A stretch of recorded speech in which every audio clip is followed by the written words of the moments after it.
বিসমিল্লাহির রহমানির রহিম।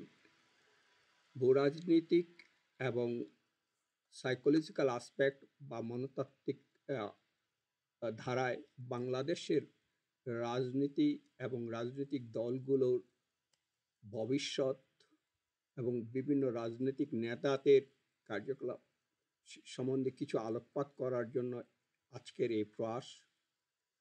রাজনীতি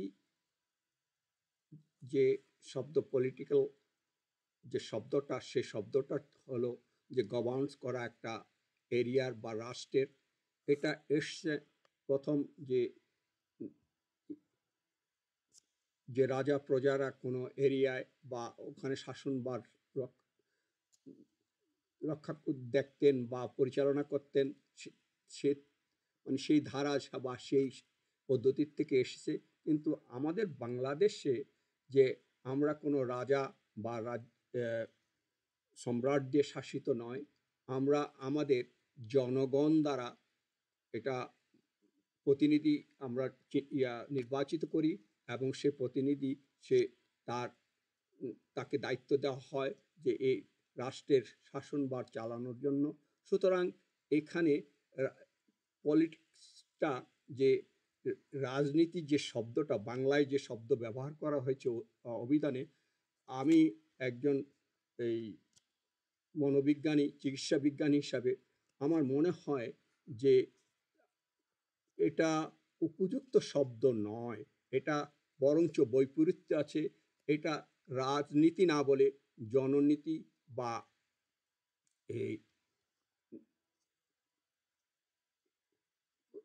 মানবনীতি বা জননীতি, সেটাই উপযুক্ত শব্দ। এটা রাজনীতি বলা যাবে না, এটা রাজার নীতি নয়, এখানে রাজা দ্বারা পরিচালিত নয়। সে অর্থে এটা জননীতি হওয়া উচিত এবং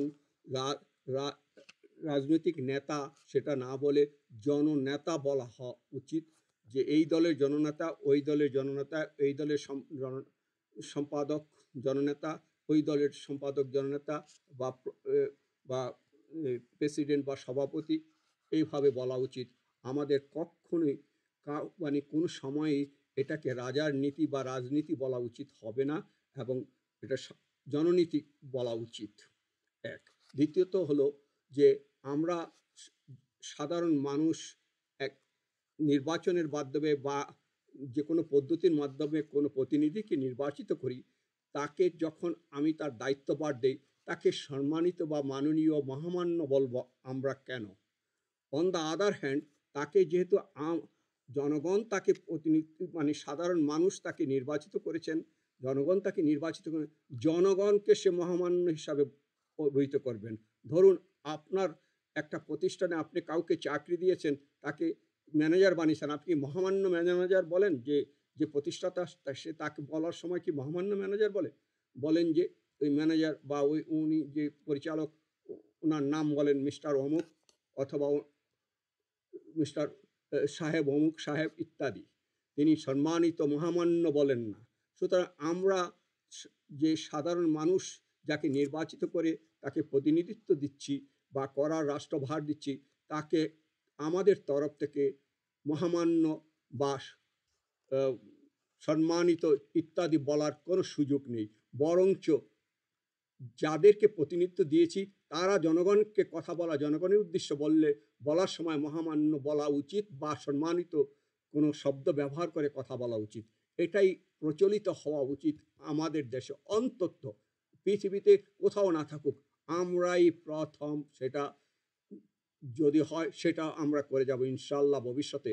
আজকের থেকে বলছি যে আমাদের জনগণকে, যে পলিটিশিয়ানকে কখনো রাজনীতিবিদ বলা যাবে না, তার জননেতা বা বা এই জননেতা বলা যেতে পারে।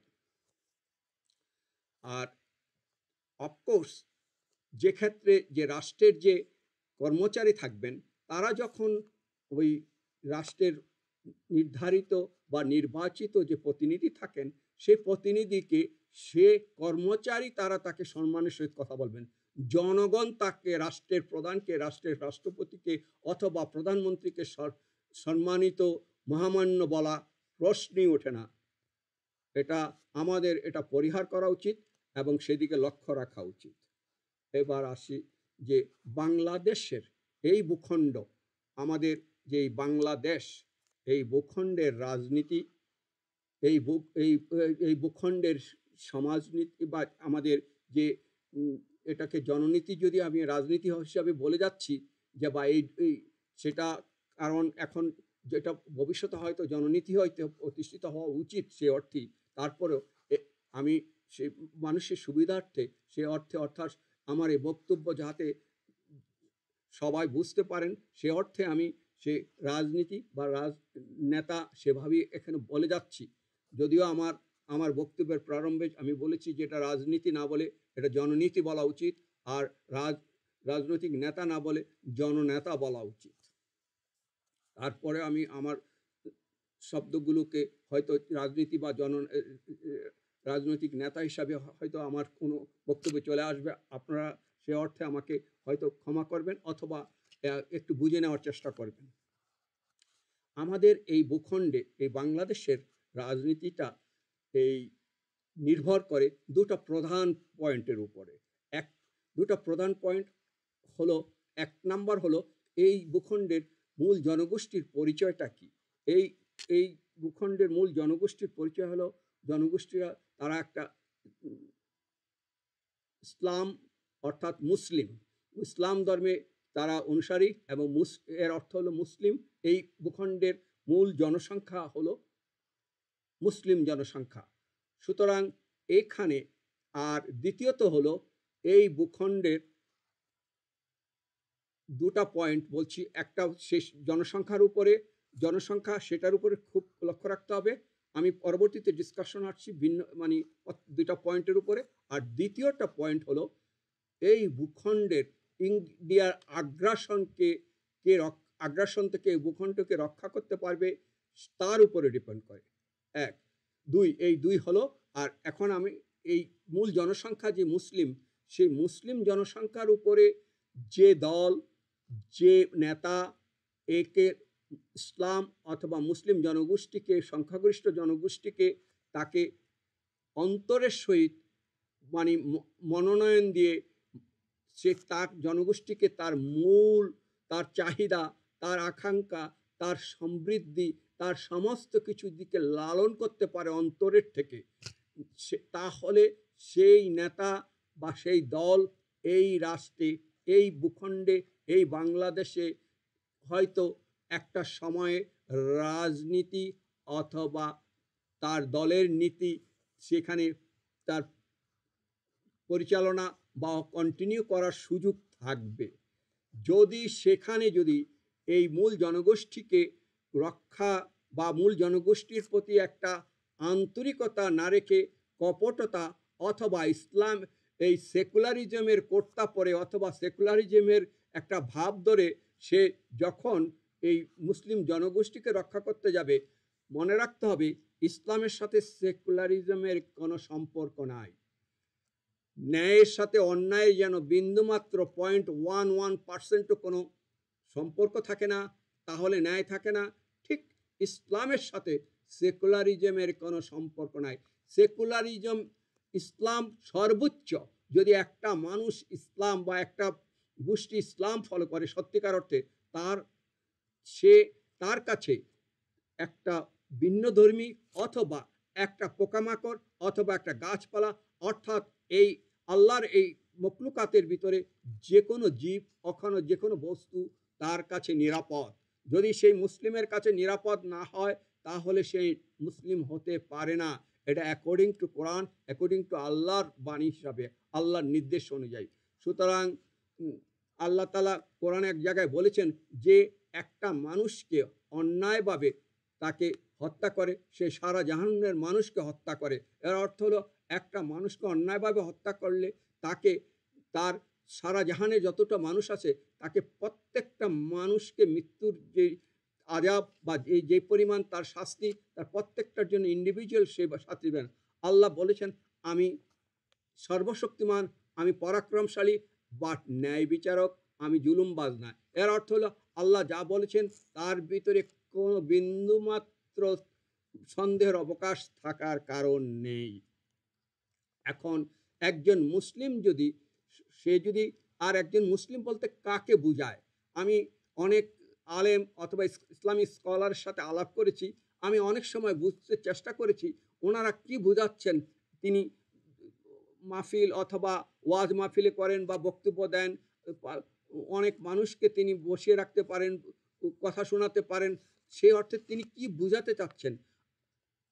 আমি একটা লিটারেচারে এই পড়া একটু দেখে একটা যে যে ব্যাখ্যা দেখে সেখানে থেকে স্পষ্ট আমার কাছে মনে হয়েছে, বা আমার ছোটবেলা থেকে সেটা আমি যেটা ধারণ করেছি, বা সেটা আজও ইসলামের যে মূলনীতি, যে ইসলাম বলতে বোঝায় আপনি আমি কোরআন অথবা সুন্নাহ ফলো করি কি না, সেটা কি ইসলাম বোঝায়। আমার নাম মোহাম্মদ ইসলাম, মোহাম্মদ আলামুল আবদুল্লাহ ইত্যাদি এই নাম, অথবা আমার পিতা একজন মুসলিম পরিবারের সন্তান, আমি সে অনুযায়ী জন্মগ্রহণ করে একজন মুসলিম হয়েছি, সে অর্থে কিন্তু আমাকে মুসলিম বলা সেটা হয়তো একটা পারপার্শ্বিকতা বলে। আসলে আমি কি কোরআন সুন্নাহ ফলো করি কিনা, তাহলে আমি ইসলাম, আমি ইসলামের অনুসারী। আর ইসলামের অর্থটা বুঝতে হবে। ইসলাম শুনলে মানুষের মনে হয় যেন ভীতি সঞ্চার হয়। ইসলাম অর্থ হলো নিজেকে আল্লাহর প্রতি সমর্পণ করা, তাকে বলে ইসলাম। অর্থাৎ এই সৃষ্টি জগতে সমস্ত যত বস্তু আছে, সেটা জড় অথবা জীবিত, প্রত্যেককে আল্লাহর উপরে সমর্পণ করে, সে সে জানুক আর না জানুক, সেটা কি ইসলাম ধর্মের অবলম্বনে অথবা সে ইসলাম না। একটা পাহাড়, একটা কীটপতঙ্গ, একটা গাছ, সবই আল্লাহকে সমর্পণ করে। সুতরাং আমরা মানুষের ক্ষেত্রে সেটাকে একটু এই মানুষ আল্লাহ তাআলা মখলুকাতের ভিতরে শ্রেষ্ঠ জীব অথবা খলিফা হিসাবে দিয়েছেন। এর অর্থ হলো অন্যান্য সৃষ্টির থেকে মানুষকে তফাৎ করে দিয়েছেন, তার একটা জাজমেন্ট সেন্টার দিয়েছেন। অর্থাৎ তিনি একটা জিনিসকে নিতেও পারেন, নাও নিতে পারেন, সেটা সেই তার অপশান, অটোনমাস পাওয়ার, সেটা মানুষকে এই খলিফা হিসাবে সেটা দিয়েছে। আর এই জন্যই মানুষকে বলেছে আল্লাহ তাআলা অনেক কাজ, যে কর্ম, তার কর্মের জন্য তার সুফল পাবেন অথবা রিওয়ার্ড পাবেন, আবার তার কর্মের জন্য তিনি পানিশমেন্ট পাবেন, এবং তার জন্য তিনি জরিমানা অথবা তার জন্য তিনি তার এই কর্মের জন্য প্রাচিত্য ভোগ করতে হবে। এটা শুধু মানুষের জন্য, কারণ তাকে যে জাজমেন্ট সেন্টার দিয়েছে, সে ভালোটা নিতে পারে, খারাপটাও নিতে পারে। সেইটা হলো সেই অধিকারটা বা সেই অটোনমাস পাওয়ারটা শুধু মানুষকে দেওয়া হয়েছে। সে মানুষ যেন সেই মানে যে পাওয়ারটা দিয়েছে, আল্লাহ তাআলা বলছেন যে এই পাওয়ারটা দিয়েছি, সেটা যেন তুমি সুষ্ঠুভাবে পরিচালনা করো। তাহলেই তোমার ধরুন আপনি যে সুষ্ঠুভাবে পরিচালনা যদি না করেন, তাহলেই তার এই সৃষ্টির যে অকল্যাণ যতগুলো আছে, তার জন্য পানিশমেন্ট, অর্থাৎ হেল, ব্যস্ত দুর্যোগ আমাদের জন্য, মানুষের জন্য আছে। অর্থাৎ জিন আর ইনসান, মানুষ আর জিনের জন্য আছে, কারণ তাদেরকে শুধু জাজমেন্ট পাওয়ার দিয়েছে, নেওয়ার না নেওয়ার অটোনমাস পাওয়ারটা দিয়েছে, অন্য সৃষ্টিকে সেটা দেননি। তাই এখন যে কথাটা, মূল কথা আসছি, যে এই মুসলিম জনগোষ্ঠীকে যে অন্তরের সহিত লালন করা, যে সেই মানুষকে মুসলিমকে লালন করা মানে নিজে মুসলিম, সেই আল্লাহর প্রতি সমর্পণ নিজের থাকতে হবে, এবং সে যদি অন্য এই সংখ্যাগরিষ্ঠ জনগোষ্ঠীর যদি নেতা হন, বা তাকে নেতা না, তাকে নেতা বানানো হয়, সে নেতা হতে পারেন না, তাকে বানানো হয়, কারণ কেউ নিজে নেতা হতে পারে না, মানুষ তাকে নেতা বানায়। সুতরাং তার গর্ব করার কিছু নেই, তাকে আবার ওই মানুষই তাকে ছুঁড়ে ফেলে দেয় যদি সে তার কর্মের পরিচয় ঠিক মতো না রাখতে পারেন বা পরিচয় দিতে না পারেন তখন তার। সুতরাং তাকে যদি যে পজিশনে দেওয়া হয়, সে যেন একজন সুষ্ঠু মানব হিসাবে তার এই কার্যবিধি পরিচালনা করেন। অর্থাৎ এইখানের যে এই ভূখণ্ডের যে নেতা হবেন, সেই নেতাকে সবসময় মনে রাখতে হবে এখানে সংখ্যাগরিষ্ঠ মানুষ মুসলিম এবং ইসলাম ধর্মী, সেই মানুষকে অন্তরে ধারণ করে তাকে হেফাজত করতে হবে। যেই নেতা, যেই দল এইটা মানে এই ধারণাটা মজবুতভাবে নিবে, কোনো অন্তরে মানে ট্রিকি করে অথবা কুলুষতা রেখে সেকুলারিজমের কর্তা পরে যে পরিচালনা করতে অথবা দায়িত্ববান নিয়ে কাজ করে, সে কখনো লং লাস্টিং হতে পারবে না। অতীতের আপনি বাংলাদেশের জন্ম ৭১ সালের যে যে এই স্বাধীনতা যুদ্ধের পর যে জন্ম হয়েছে, সে তার থেকে আজকে আসেন এই ৫৪ বছর বয়সে এই দীর্ঘদিনে যাদেরকে নেতা বানিয়েছেন জনগণ, তারা তাদের কর্ম সেই পরিমাণে সে আস্থায় না রাখতে পারার জন্য তারা অন্ধকারের আস্থা করে নিক্ষিপ্ত হয়েছেন। আর যে যতটুকু একটু সামান্য পেরেছেন, হয়তো তাকে মাটির মানুষগুলা তাকে স্মরণ করছে। এক। দ্বিতীয়ত হলো, এই ভূখণ্ড বা রাষ্ট্রকে বুঝতে হবে, এই ভূখণ্ড রাষ্ট্র যে ইন্ডিয়ান আগ্রাসন থেকে এই রাষ্ট্রকে যে রক্ষা করতে পারবে, অর্থাৎ যে রাজনৈতিক দল অথবা যে নেতা, সেই হবেন এখানের জনমানুষের নেতা, সেই হবেন সে দীর্ঘকাল সে তার কর্মবিধি বা পরিচালনা করার সুযোগ পাবেন। যে কাজ করবেন না, কপটতা করবেন, তিনি কিন্তু অল্প সময় যখন চিহ্নিত হয়ে যাবেন যে ইন্ডিয়ান আগ্রাসন থেকে এই দেশকে যে রক্ষা করতে পারবে না, তখন জনমানুষের মন থেকে তিনি সরে যাবেন এবং তিনি আবার আস্থা করে নিক্ষিপ্ত হবেন। তার প্রমাণ ৫৪ বছরে আমরা অনেক দেখেছি। তাই আমি পরিশেষে এই পয়েন্টার দুটা, যে বাংলাদেশকে যদি রক্ষা করতে হয়, বাংলাদেশের যদি রাজনীতি করতে হয়, বাংলাদেশে যদি রাজনৈতিক দল চালাতে হয়, তাহলে দুটা পয়েন্টের উপরে লক্ষ্য রাখতে হবে। এক, এই জনগোষ্ঠীর এই ভূখণ্ডের মূল জনগোষ্ঠীর যে অন্তর দিয়ে তাকে রক্ষা করা, এই জনগোষ্ঠী হলো মুসলিম। আর এই মুসলিম জনগোষ্ঠীকে তার অস্তিত্বে স্বাভাবিকভাবে রক্ষা করার মূল মন্ত্র তার ভিতরে থাকতে হবে, কপটতাহীনভাবে। কপটতা না দেখিয়ে অথবা কপটতার কোনো অন্তরে ধারণ করে সে কখনো এটা করতে পারবেন না। আর দ্বিতীয়ত হলো, এই ভূখণ্ড ইন্ডিয়ান আগ্রাসন থেকে যে দল, যে রাষ্ট্র, যে নেতা এটাকে রক্ষা করতে পারবেন, সেই এখানে রাজনীতি করতে পারবেন, সেই এখানে রাজনীতিবিদ হতে পারবেন, সময়ের পরীক্ষায় তিনি উত্তীর্ণ হবেন। মনে রাখবেন, কেন বলছি ইন্ডিয়ার আগ্রাসন, আপনারা যখন এই জিওপলিটিক্যাল যে আমাদের জিওগ্রাফির যে বাংলাদেশের যে ম্যাপটা দেখেন, যে ৩ দিকে আমরা ইন্ডিয়া দ্বারা সারাউন্ডেড, আর এই একদিকে হলো আমাদের বে অফ বেঙ্গল অর্থাৎ বঙ্গোপসাগর। এই আমি মেডিকেলের ছাত্র হিসাবে আমি বলছি, মনে রাখবেন যে আমাদের দেহে যদি কোনো একটা বাইরের থেকে কোনো ফরেন পার্টিকেল দেহের ভিতরে ঢুকে, দেহ সেটাকে বডির থেকে সরায় দেওয়া অথবা ইলামিনেট করা, সেটার জন্য সে চেষ্টা করে যে সাধারণত, আর যদি সে সরাতে না পারে তাহলে সেটাকে কোয়ারেন্টাইন করে এটাকে এক জায়গায় স্থির করে রাখে, যাতে বডির ফিজিওলজি অন্যান্য সিস্টেমকে সে ইন্টারফেয়ার না করতে পারে। এখন দুই অর্থে, অর্থাৎ ফরেন বডি যখন একটা লিভিং সাবজেক্টের ভিতরে অর্থাৎ লিভিং ইন্ডিভিজুয়ালের ভিতরে প্রবেশ করে, তখন সেখানে দুটা ঘটে। এক, তাকে ইলিমিনেট করে দিতে চেষ্টা করে, সরাই দিতে, বডির থেকে সরিয়ে দিতে চেষ্টা করে।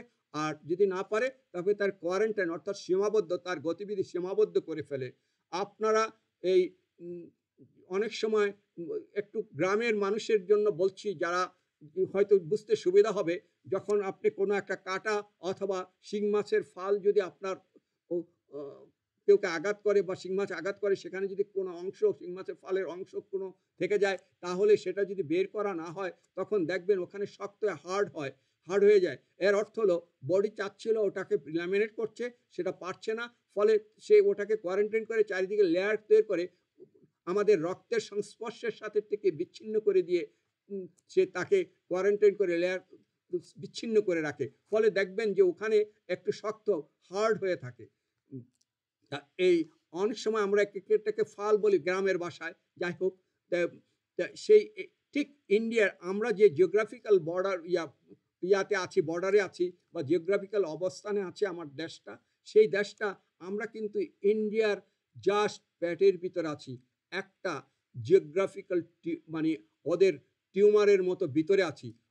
ইন্ডিয়া তার রাষ্ট্র হিসাবে চাবে সব সময় এই দেশটাকে হয় দেশ জিওগ্রাফির মানে পৃথিবীর ইয়ার থেকে জিওগ্রাফির থেকে এই নামটা উঠিয়ে দিতে, অথবা সেটা যদি সম্ভব না হয় এটাকে ইনঅ্যাক্টিভ করে, কোয়ারেন্টাইন করে ইনঅ্যাক্টিভ করে, অর্থাৎ সেখানে কিভাবে ইনঅ্যাক্টিভ, সেটা ইকোনমিক ডাউন করে দিয়ে, সেটা মানুষের ভিতরে আনস্টেবল করে দিয়ে, সেই মানুষের ভিতরে ড্রাগ খারাপ জিনিস ঢুকিয়ে দিয়ে, যেমন লক্ষ্য রাখবেন এই বিগত কিছু দিনের ভিতরে যখন ইন্ডিয়া মনে করেছিল এটা তার টেরিটরি হয়ে গেছে, এখানের ভিতরে ইয়াবা, এখানের ভিতরে এই এখন দেখেন আমাদের সমাজের ভিতরে যে পারিবারিক যে অসামাজিকতা, সেটা ইন্ডিয়ান যে ইন্টারনেটের মাধ্যমে বিভিন্ন নাটক আগ্রাসন দিয়ে তারা কালচারাল আগ্রাসন চালিয়ে এখানের কিন্তু মুসলিম ইজমকে ধ্বংস করে দিয়েছে।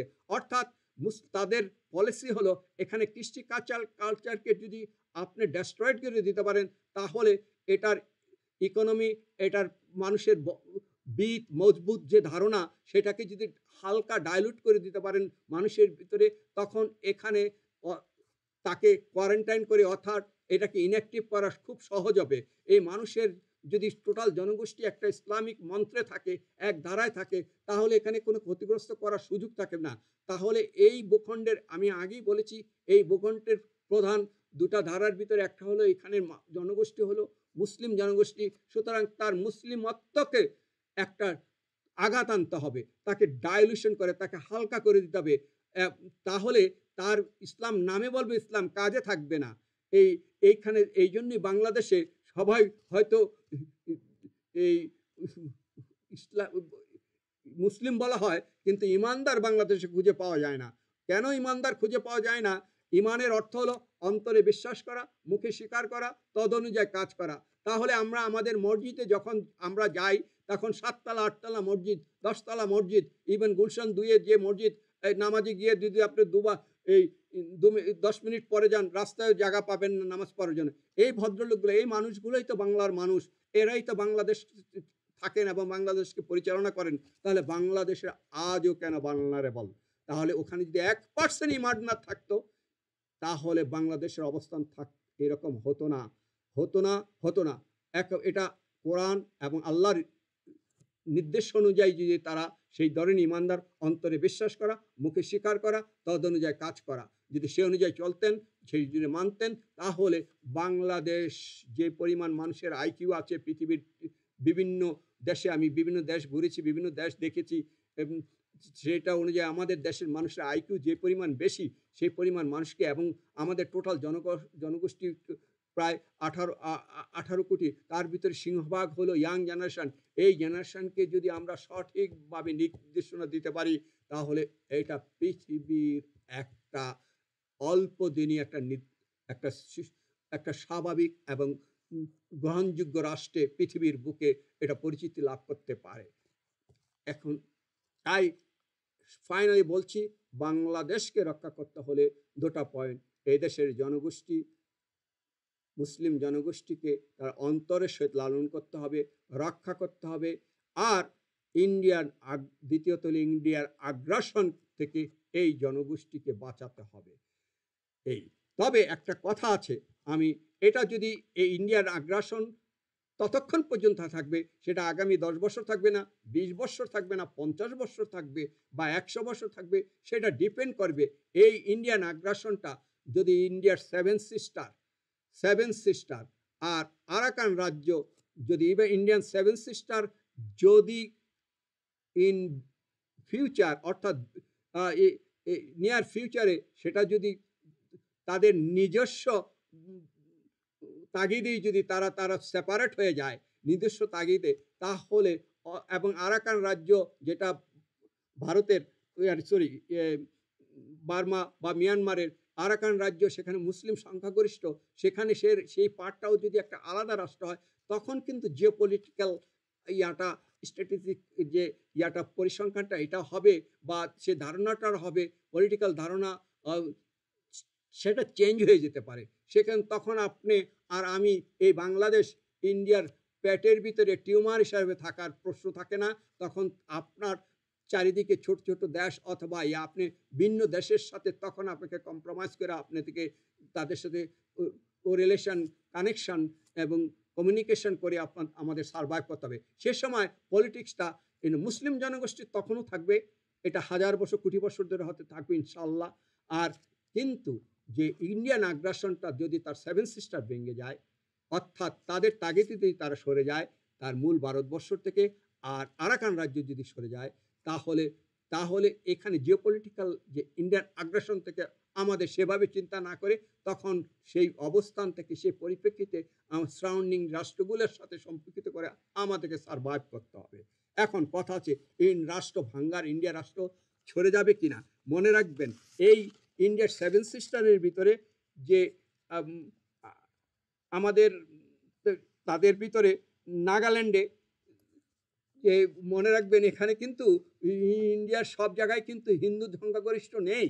নাগাল্যান্ডে 89% হলো আপনার খ্রিস্টান সংখ্যাগরিষ্ঠ, মেঘালয় হলো 75% খ্রিস্টান সংখ্যাগরিষ্ঠ, মিজোরামে 88% খ্রিস্টান সংখ্যাগরিষ্ঠ, এবং অরুণাচলে 31%, এবং মণিপুরে 41%, এই আর আসামে হলো 62%, 62%।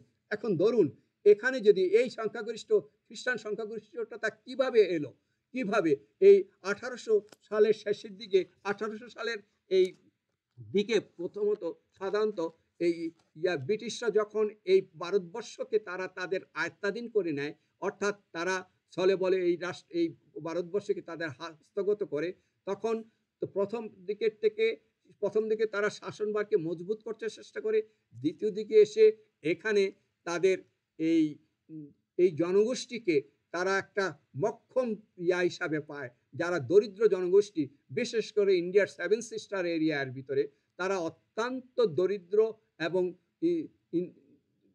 সেই জনগোষ্ঠীকে তারা লোভ লালসা দিয়ে বিভিন্ন মিশন সৃষ্টি করে তারা তাদেরকে তাদের ধর্ম থেকে নিচু জাত হিন্দু বলে, হিন্দুদের ভিতরে 4টা জাত আছে, এবং চতুর্থ জাতকে তারা ছুত বা নিম্ন জাত বলে, যে সেটা আর হলো তার এখানে এই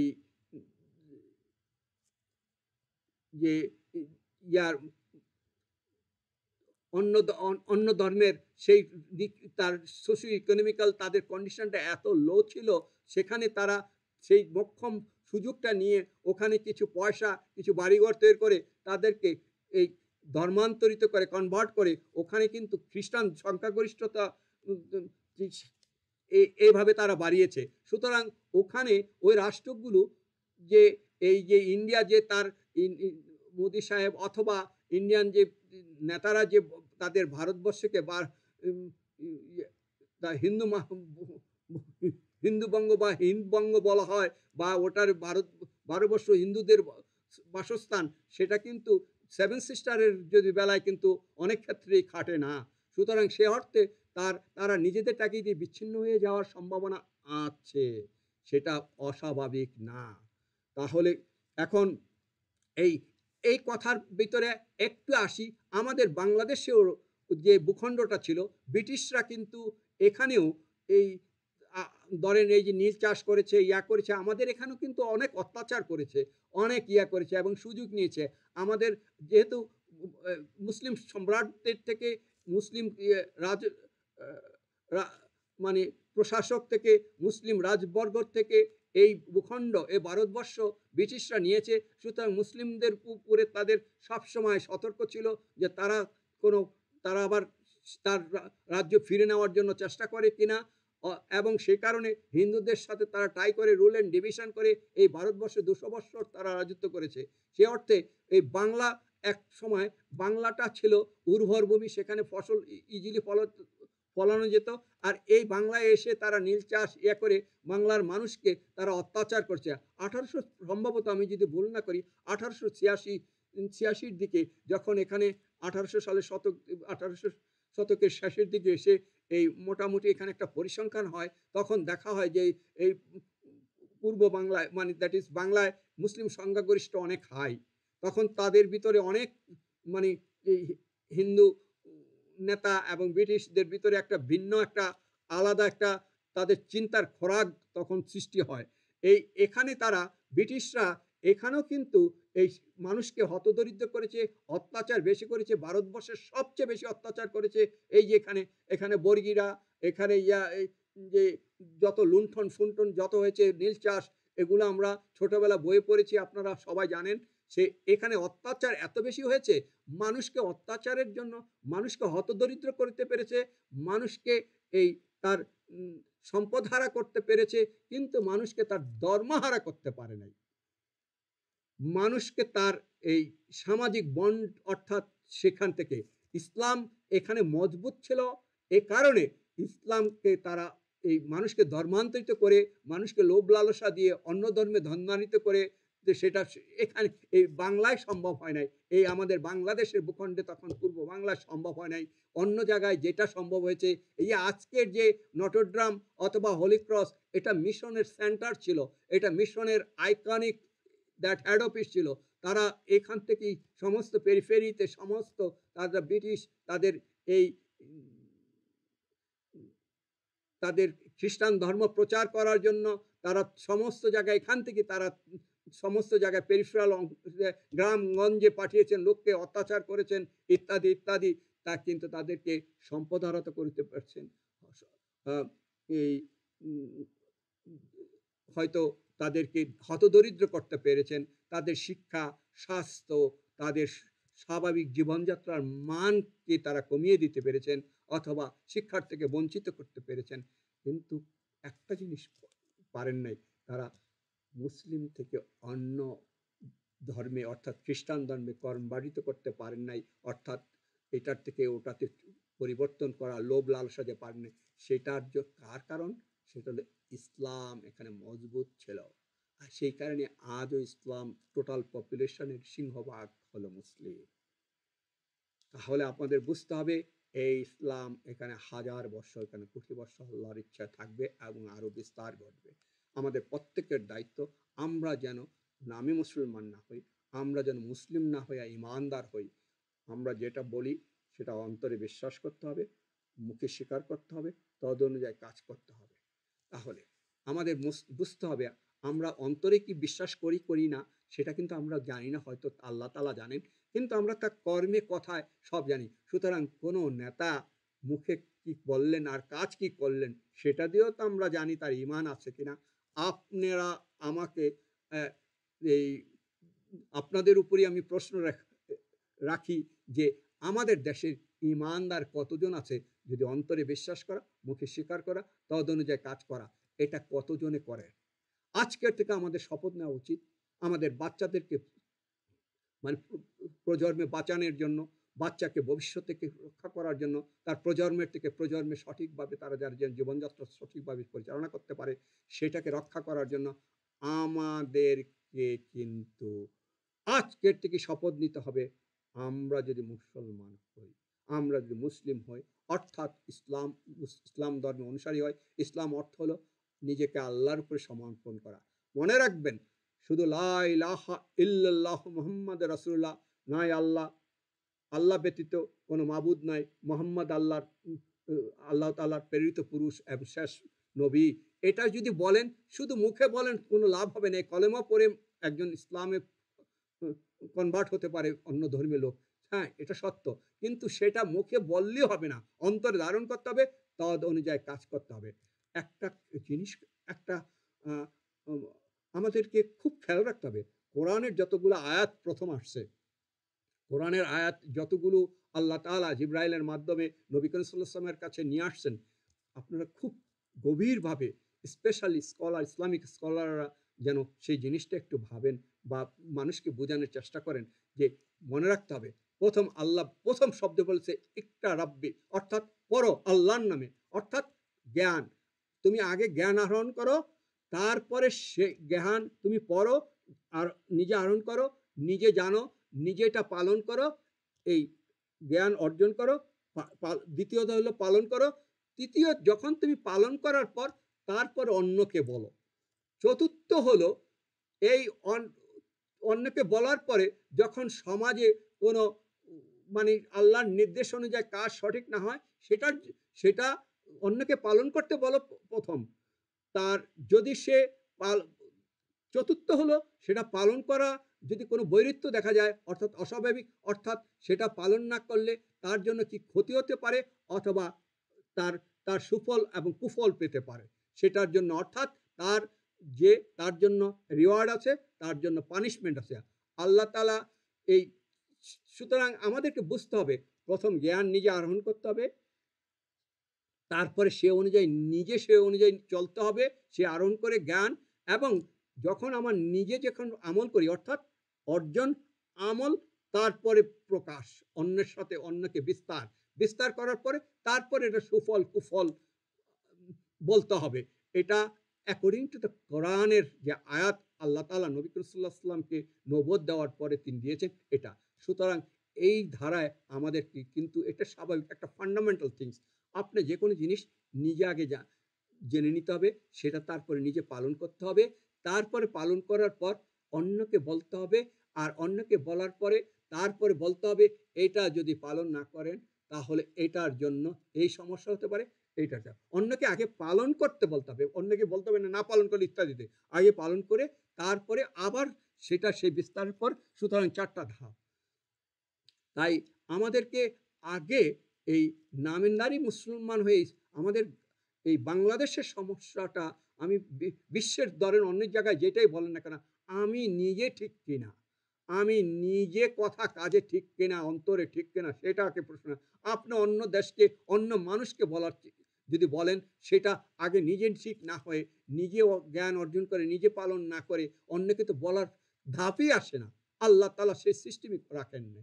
সুতরাং আপনি নিজ জ্ঞান অর্জন করেন, নিজে জানেন এবং এই সেটা পালন করেন, অন্যকে বলেন, তারপরে বলেন এটা সুফল কুফল হলে কি তার আল্লাহর নির্দেশ অনুযায়ী এটা কি, এটার ক্ষতিকারক দিক, এটা উপকার এবং অপকার, অর্থাৎ এটার রিওয়ার্ড এবং পানিশমেন্ট। এখন এই কথাগুলো কিন্তু আমি বলছি আমার জন্য প্রযোজ্য। প্রথম আমি যে কথাগুলো বলছি সেটাও যেন আমি পালন করে আল্লাহর উপরে বিশ্বাস রেখে আমি ব্যক্তিগতভাবে আমি আল্লাহর উপরে ক্ষমা প্রার্থী এবং সবার কাছে যদি ভুল বোঝেন তাহলে সেজন্য ক্ষমা প্রার্থী। সেই অর্থে বলছি আমি নিজেও সেটা যে শব্দগুলো উচ্চারণ করছি সেটা অন্তরে বিশ্বাস করি, সে অনুযায়ী কাজ করতে চাই, এবং আমি মুখে স্বীকার করেছি এই কথার মাধ্যমে, এবং আমি কাজেও সেটা করেছি। কোথাও যে আমার বৈপরীত্য হয়, আমাকে আমার যারা সারাউন্ডিং মানুষ আছে আমাকে হয়তো সেটা বলবেন, আমি ক্ষমা চেয়ে নিব, আমি সংশোধন করে নিব নিজেকে। এবার আসুন এই বাংলাদেশকে রক্ষা করার জন্য দুটো ধারার বললাম। এখন আসেন এই রাজনীতি করার জন্য যে দলগুলো আছেন সেই দলের নেতাগুলোর সম্বন্ধে একটু সামান্য আলোকপাত করব।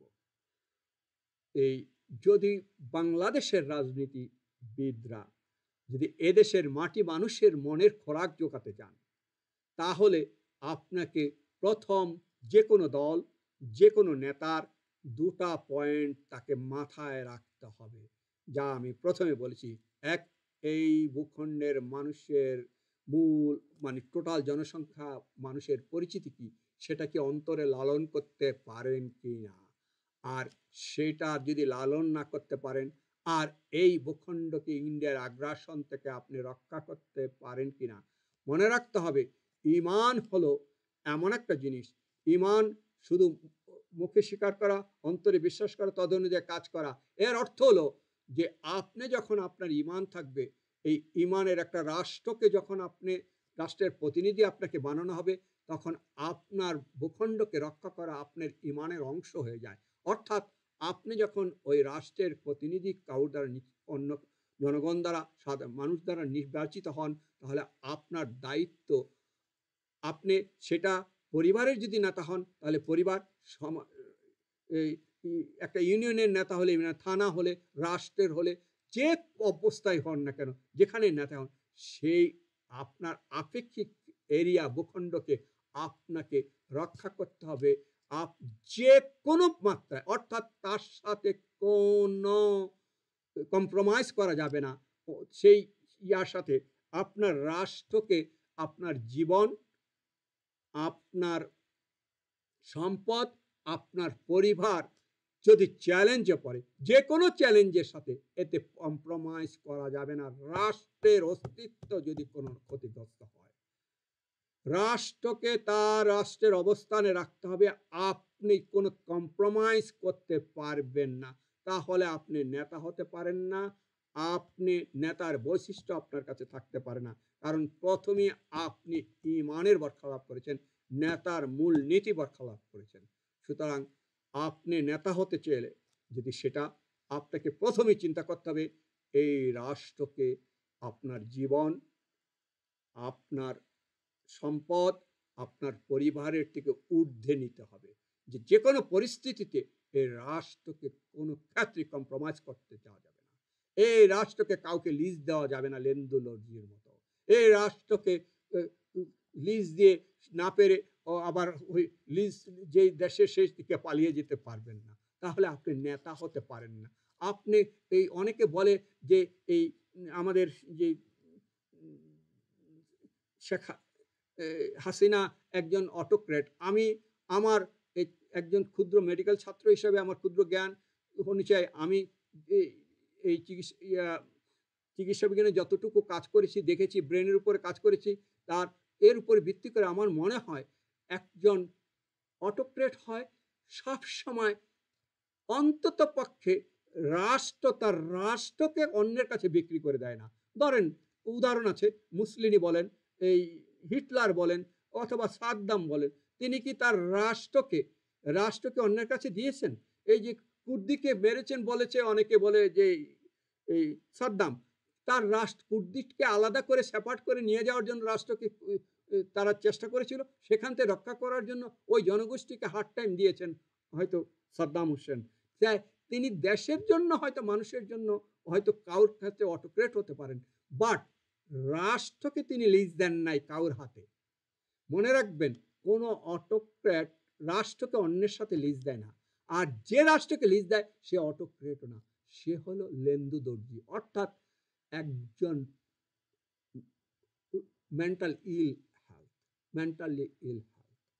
দ্যাট ইজ, সে সাধারণত নিজেকেও চিনে না, এবং সে কি করে না, সে নেতাই পর্যায়ে পড়ে না। আপনারা আমার ক্ষেত্রে সেটা হবে, অন্যের ক্ষেত্রে হবে। সে যখন লেন্দু দর্জির মতো, আপনি জানেন তো সিকিমকে লেন্দু দর্জি ইন্ডিয়ার হাতে তুলে দিয়েছে। আজ সিকিম নেই, কিন্তু সিকিমে সেই লেন্দু দর্জির মতো যদি আপনি নেতা হন রাষ্ট্রের, তাহলে আপনি মনে রাখবেন আপনি অথবা সেই নেতা, আপনি নেতা হওয়ার যোগ্যতা রাখেন না, এবং নেতার সামান্যতম ন্যূনতম যে ফান্ডামেন্টাল রুল সেটাও মানে না। তা সেই অর্থে শেখ হাসিনা ইভেন একটা রাষ্ট্র নেতাও না, এবং সেই ক্ষেত্রে সে অটোক্রেটও না। আপনারা যদি কেউ, যদি আমি উইথ ডিউ রেসপেক্ট সবাই বলছি, যদি কোনো কেউ আমার কথা কেউ যদি সেটার ভিতরে চ্যালেঞ্জ করতে চান, তার মোকাবেলা করতে চান, উপযুক্ত এই মানে ইয়ে প্রমাণ অথবা এভিডেন্স দিয়ে আমার সাথে যে কোনো সময় যোগাযোগ করতে পারেন। আমি আপনার সামনে অথবা জনসমক্ষের সামনে সেটাকে আমার ক্ষুদ্র জ্ঞানে যতটুকু সম্ভব হয় সেটার বিস্তারিত আলোচনা, আল্লাহর উপর বিশ্বাস রেখে বলছি, আমি সেটার জবাব দিব, ইনশাল্লাহ দিতে পারবো। সেটাই ভেবেই আমি এটা বলেছি। আমি যেটা জবাব দিতে না পারি সেটা কখনো বলি না। আমার ব্যক্তিগত, যেহেতু আমি একজন মুসলমান এবং ইমানদার হিসাবে আমি নিজেকে মনে করি, এবং আমি যা বলি সেটা আমি অন্তরে বিশ্বাস করি, মুখে স্বীকার করি, তদ অনুযায়ী কাজ করি। ইনশাআল্লাহ আল্লাহ যেন আমাকে সেভাবে পথ চালান। আমার ভুল ত্রুটি থাকলে আল্লাহ যেন সেটাতে ক্ষমা করে দেন, এবং আমি ভুল ত্রুটি থাকলে সেটা ক্ষমা চেয়ে সেটা আমি সঠিক পথে যেন চলতে পারি, সেটাও যেন আল্লাহ আমাকে তৌফিক দেন। এবার আসেন আমাদের রাজনৈতিক নেতাগুলোর বলছি, ওনারা যদি যে এই যে ধরেন প্রথম আসি বিএনপি, তার ভবিষ্যৎ।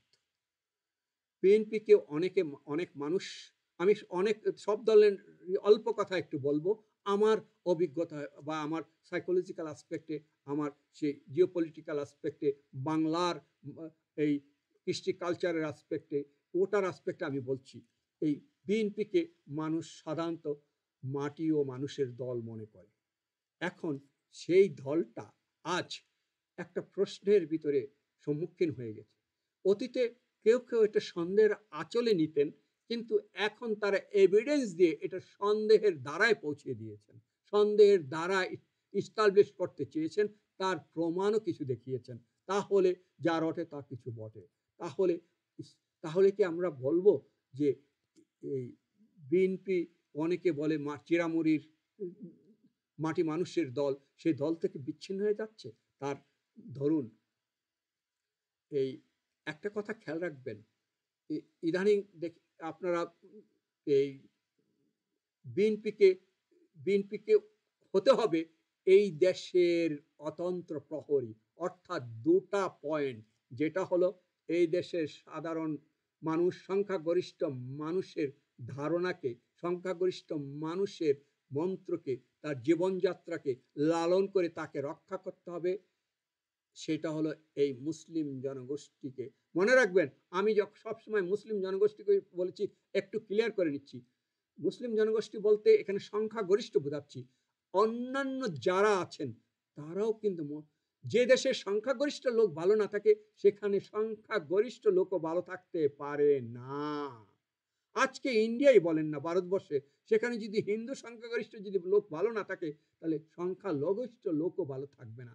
যদি অভাব অনটনে সংখ্যাগরিষ্ঠরা ভোগে, তাহলে সংখ্যালঘিষ্ঠরা আরো বেশি ভোগবে, তাই না? তাহলে বাংলাদেশে যদি সমৃদ্ধ করতে চান, আপনার সংখ্যাগরিষ্ঠ লোককে যদি তার হেফাজত করতে না পারেন, তাহলে সংখ্যালঘিষ্ঠ লোককেও হেফাজত করতে পারবেন না।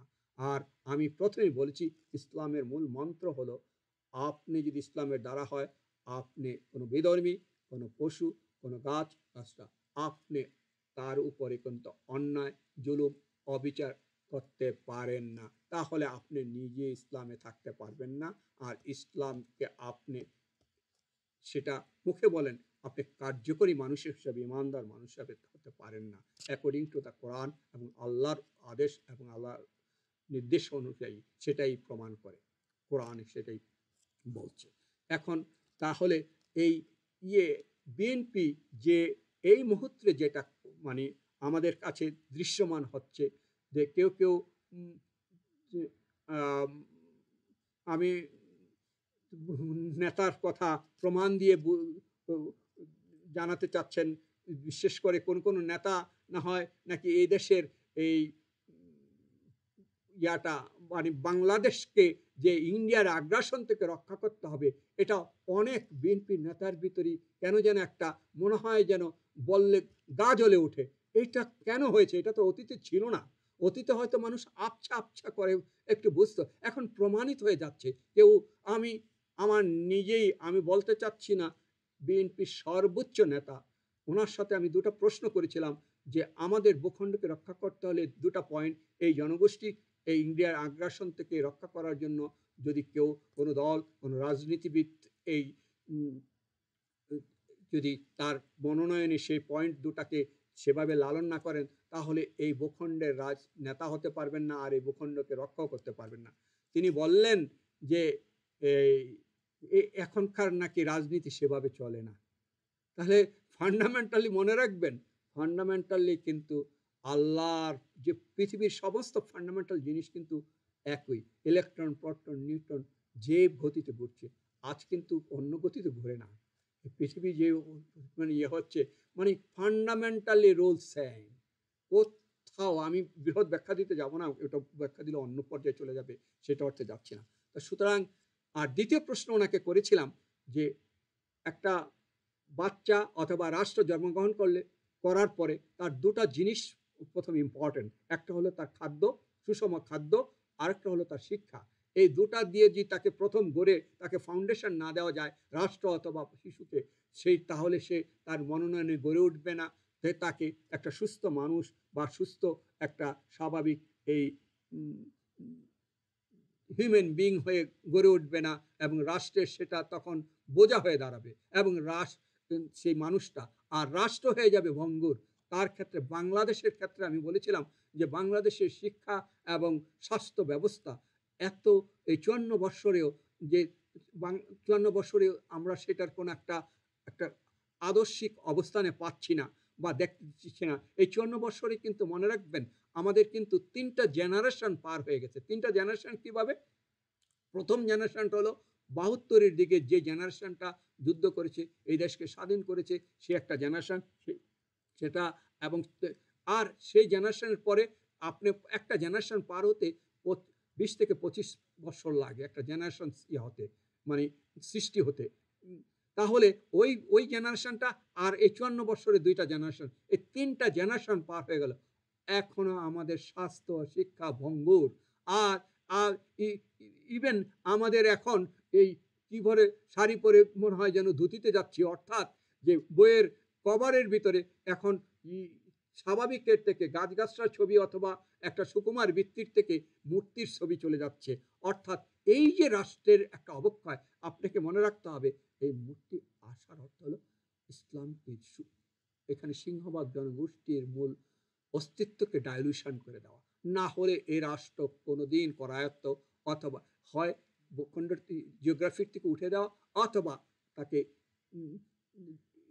ইনডাইরেক্টলি তার ইকোনমি, তার হিউম্যান মেন্টালিটি অর্থাৎ মানুষের যে একটা স্বভাব চরিত্র সেটাকে যদি ডেস্ট্রয়েড করে না দেন, তাহলে এখানে ইন্টারনাল ক্যাওয়াস সৃষ্টি করা সম্ভব হবে না।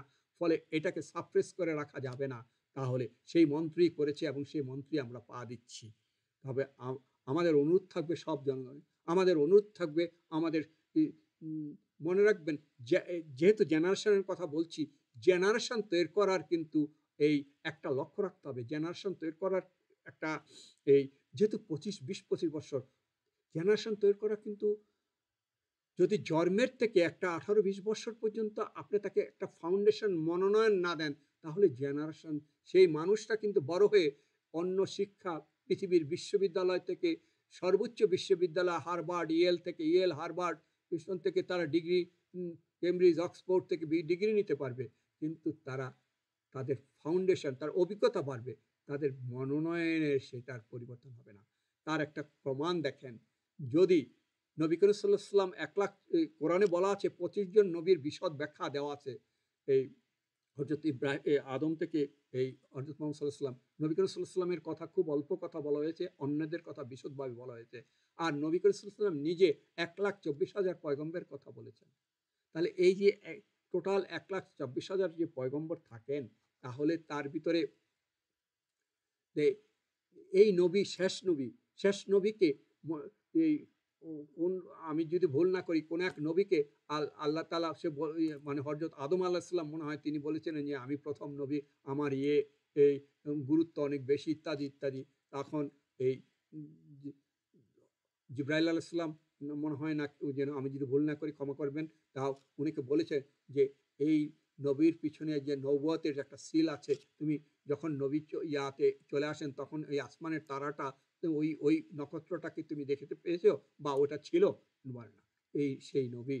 অর্থাৎ যেই নবীকে বের করার জন্য, যেই নবীকে রহমত লিল আলামিন করার জন্য, যেই নবীকে ওয়ান স্টপ আইকিউ, অর্থাৎ পৃথিবীর মানব জগতে, সৃষ্টি জগতে যত ধারা আছে তার প্রত্যেকটার জ্ঞান আল্লাহ তাআলা নিজে দিয়েছেন।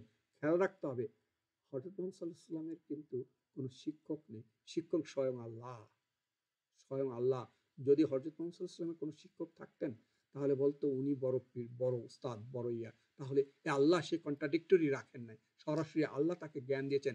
আর সমস্ত সমস্ত মনে রাখবেন যে নবী করিম সাল্লাল্লাহু আলাইহি ওয়াসাল্লামকে এই পৃথিবীতে আমাদের চারপাশে অনেক রেডিও অ্যাপ করে অনেক, নবী করিম সাল্লাল্লাহু আলাইহি ওয়াসাল্লামকে এমন ক্ষমতা দিয়েছেন, প্রত্যেকটা জিনিসকে তিনি টিউনিং করে স্টেশন ধরতে পারতেন।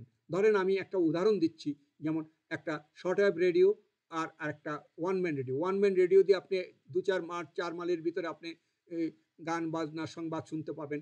আর শর্ট ওয়েভ রেডিও হয়তো 20 থেকে 20,000 মাইল, 50,000 মাইল দূরের এখান থেকে radio Peking, radio Australia, radio Japan, আপনার বাংলাদেশ থেকে অথবা ইয়ার থেকে আপনি বাংলাদেশ থেকে রেডিও ভয়েস অফ আমেরিকা শুনতে পাবেন ইত্যাদি ইত্যাদি। এটা শর্ট ওয়েভ রেডিওতে, এটা ওয়ান ম্যান রেডিওতে পাবেন না। কিন্তু খুব খেয়াল রাখবেন, আপনার চারিদিকে, আপনার রেডিওর চারিদিকে লক্ষ কোটি ওয়েভ ঘুরছে, কিন্তু সে অ্যাট এ টাইমে এক স্টেশন ধরতে পারে। শর্ট ওয়েভ রেডিওতে এই স্টেশন ধরতে হলে আপনাকে টিউনিং করতে হলে ক্যাঁকুক ক্যাঁকুক অর্থাৎ শব্দ করে। এটা ছোট বাচ্চা অথবা অ্যালজাইমার ডিজিজ যার হাত কাঁপে, তাই সে কিন্তু টিউনিং করতে পারবে না শর্ট ওয়েভ রেডিও, অর্থাৎ টিউনিং করে স্টেশন রাইট ওয়ে ধরতে পারবেন না। আর ওয়ান ম্যান রেডিও দিলে তিনি হয়তো পারবেন। তাহলে এই শর্টওয়েভ রেডিও আপনি টাচ করলে খুব ফাইন টিউনিং করে আপনি একটা স্টেশন পেলে হয়তো জীবন্ত শব্দ পাবেন, যদিও 50,000 মাইল দূরে। আর ওয়ান ম্যান রেডিও এই কাছের, এটা টিউনিং করতে অত তেমন একটা হাই এনার্জি আপনাকে খরচ করতে হবে না। এই কথাটা বললাম, এই দুটা রেডিও যদিও হাই পাওয়ার আর low power, but at a টাইমে একটা স্টেশনের বেশি ধরতে পারে না, খেয়াল রাখতে হবে।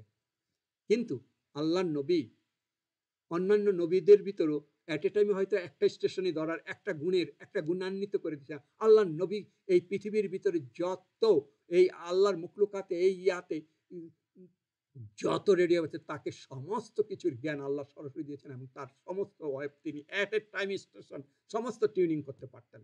তার প্রমাণ, তিনি নামাজে এক ইয়া এক সেনাপতি রাসূলুল্লাহকে স্মরণ করছিলেন, হে রাসূলুল্লাহ আমাকে আদেশ দেন, আমি এখন কোন পথে, আমি কি অগ্রসর হব না স্থমিত থাকবো, না কোন দিকে যাব, আদেশ দেন। নামাজে নবী করিম সাল্লাল্লাহু আলাইহি ওয়াসাল্লাম তার আদেশ দিলেন, এবং তখন নবী করিম সাল্লাল্লাহু আলাইহি ওয়াসাল্লাম বললেন, নামাজের শেষে সাহাবীরা বললেন যে, হে রাসূলুল্লাহ আপনি তো নামাজের ভিতরে কথা বলেছেন। তাহলে তিনি তা ব্যাখ্যা করলেন। এর অর্থ হলো তার নামাজের ভিতরেও সে ওয়েব ধরেছে এবং সেটা কাজ করেছেন, এবং সেই কাজটাই আল্লাহর আদেশই করেছেন। নবী করিম সাল্লাল্লাহু আলাইহি ওয়াসাল্লাম, আমি যা করি আমি নিজে জানি না, আমার আল্লাহ যা বলেন আমি তাই করি। অর্থাৎ আল্লাহ তাআলা তাকে এমন পাওয়ার দিয়েছেন সে সব টিউনিং করা। যেমন অন্যান্য নবীদের ভিতরে, যেমন দাউদ আলাইহিসসালাম একটা লোহা গলে যেত। লোহা গলাতে আপনার আর আমার এখন 600 থেকে 700 ডিগ্রি, 500 থেকে 600 ডিগ্রি সেলসিয়াস তাপমাত্রা উঠাতে হয় লোহা গলাতে। তারপরে নবী এই সুলাইমান নবী আপনার পিঁপড়ের কথা শুনতে পারত, পাহাড়ের কথা শুনতে পারত, ঝর্ণার কথা শুনতে পারত। তাহলে এই সাধারণত মানুষ 20 থেকে 20,000 ডিসিবেলের শব্দের কম্পাউন্ডের ভিতরে মানুষ শুনতে পায়, এর বাইরে তার মানুষের ক্ষমতা থাকে না। বাদুড় তার আরো বেশি শুনতে পায়। এই জন্য বাদুড় কিন্তু চোখে দেখে না, আপনার আল্ট্রাসাউন্ড করে তার কোথাও ওয়াল কোথাও গাছ আছে তার সে থেকে সে ধাক্কা না খেয়ে রক্ষা পায়। এখন সেই কিন্তু আল্লাহ নবী এই সুলাইমান নবীকে আল্লাহ তাআলা পৃথিবীতে যত ডেসিবেলই হোক না কেন, যত কম্পন আছে পৃথিবীর সবার কথা তিনি শুনতে পেতেন। তাহলে তাকে সেই স্পেশালিটি হযরত এই ইয়া আপনার ঈসা আলাইহিস সালামকে এই আপনার ওনাকে পাওয়ার দিয়েছে, তিনি জন্মের থেকে নবী ওনাকে আল্লাহ তাআলা ক্ষমতা দিয়েছেন যে তিনি যেন জন্ম অন্ধকে টাচ করলে সে তার চোখ ভালো হয়ে যেত, তার মৃত্যু ব্যক্তিকে টাচ করলে সে জীবিত হয়ে যেত। তাকে আল্লাহ তাআলা সে পাওয়ার দিয়েছেন, সে ক্ষমতা দিয়েছেন, তার একটা স্পেশালিটি। মুসা নবী তার একটা লাঠি ছিল। তখনকার সময় জ্যোতিষবিদ্যার মানে সে ফেরাউন ইয়ার সময় জ্যোতিষী শাস্ত্রের ছিল খুব মানে তুখোর অবস্থান। সেক্ষেত্রে তার জ্যোতিষীরা তাকে হেল্প করত, এবং মুসা নবীকে মানে করার জন্য, তাকে নালেহাজ করার জন্য বিভিন্ন চেষ্টা করতেন।